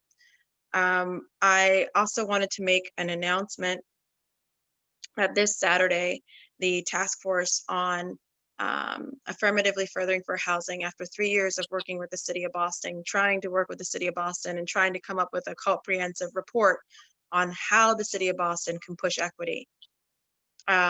They're going to be releasing that report. There's been back and forth, but it's just going to happen. I'm proud of them for releasing this report this Saturday, and I will be there. It is at Town Hall, and when I get the link, I believe it's at 12 o'clock, and I will send it to my colleagues. Thank you so much, Counselor Edwards. The chair recognizes Counselor Mejia. Thank you, Madam President. I just wanted to acknowledge and just give a quick shout out to all of the young people who organized on Sunday the protest, the march, the peaceful march from Nubian Square to the State House. These young people took to the streets to have their voices heard, and did so in a very fashionably orderly fashion. And I just, many were organizing and marching for the first time, and went there to have their voices heard. And after the whole situation went down, were somewhat distraught because of all that happened. Many couldn't get home, and so, but they still persisted. And I saw them again on Tuesday at Monica Cannon's amazing vigil, where 10,000 people showed up. So I just want to give a shout out to all of the folks out here celebrating their voices and being heard, and their ability to do so. And just wanted to just give them a big shout out, and keeping them in my thoughts and in my revolutionary prayers as we continue to fight that good fight. Always recognizing that we need to have an inside-outside strategy when it comes to trying to make anything change. And so having these folks out in these streets hooting and hollering, and we're listening on the inside to move it, I think this is what these times require. And so really grateful to all of the activists out there. And just a word of warning to those who are coming into our neighborhoods thinking that they're gonna come destroy us. Let you know that this is our town, and so this is a nice little gentle reminder. Don't come in here thinking that you're gonna burn us down, because we ain't gonna let you. So lots of love to all of those who are raising their voices and being heard. Stay safe. Love you all. Thank you, Counselor Mejia. Would anyone else like to make a brief announcement? Okay, wonderful. And I appreciate you lifting up the protesters, Counselor Mejia. I'm very proud of how Boston has responded, and I'm particularly proud of the young people who are marching. And I'm thinking about my very first protest. I was probably, I don't know, 12, 13, 14 years old. And ironically, it was on police brutality in the South End. I don't know if Mel King had organized it, but it was there. And I just would make the point that young people are always at the forefront of our movements. So thank you for that. The chair recognizes Councilor Flynn. Councilor Thank you. Flynn? Yes, Okay. Thank you, Madam President. And Madam President, I also wanted to recognize a woman that passed away recently, who was a friend. She was a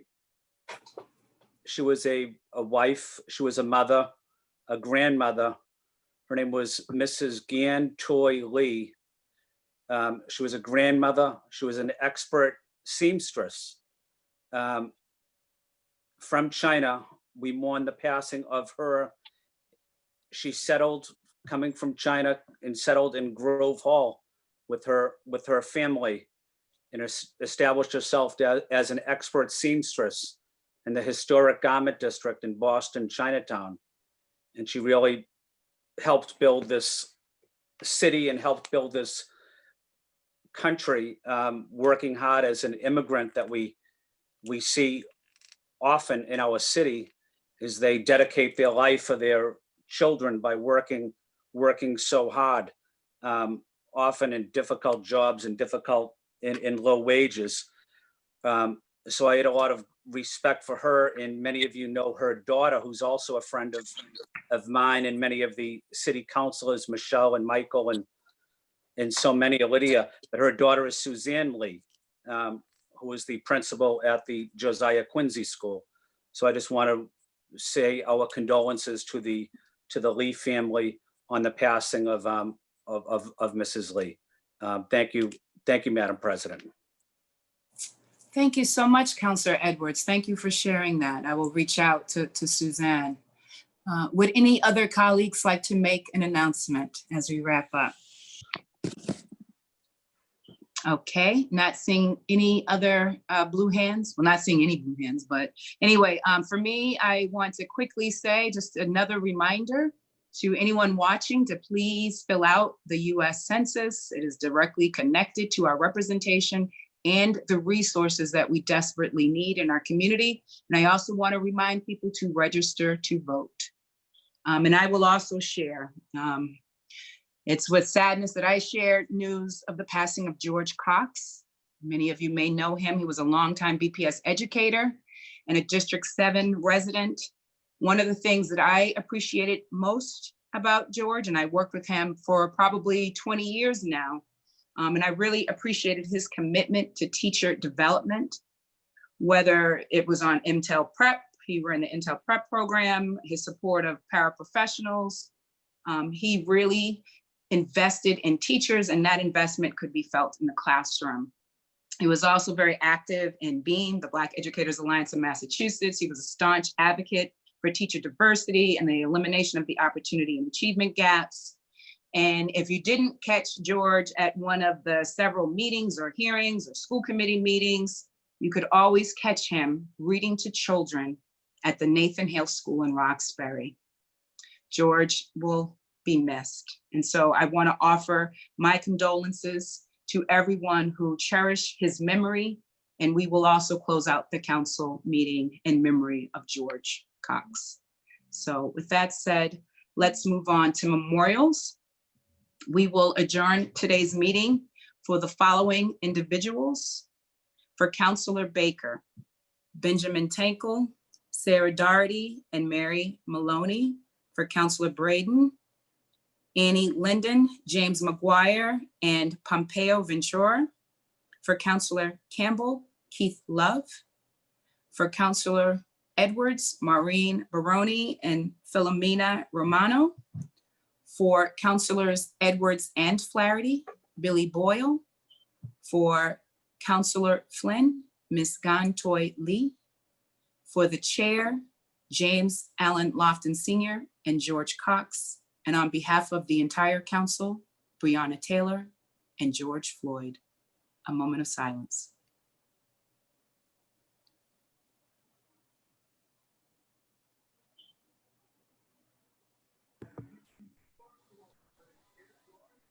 The chair moves when the council adjourns today. It does so in memory of the aforementioned individuals, and it is scheduled to meet again on Wednesday, June 10th at 12 noon. For the safety of the general public and all involved, this meeting will be held virtually and posted online. Viewers can watch the council meeting live on YouTube by visiting boston.gov/city-council-TV. I'll repeat that, boston.gov/city-council-TV. All those in favor of adjournment, please say aye. Aye. The ayes have it, and the council meeting is adjourned. Thank you. Thank you. Thank you, Madam President. Thank you. Thanks. I've had a first today. 3 out of my 4 kids have shown up at some point during this meeting. 3 out of 4 ain't bad.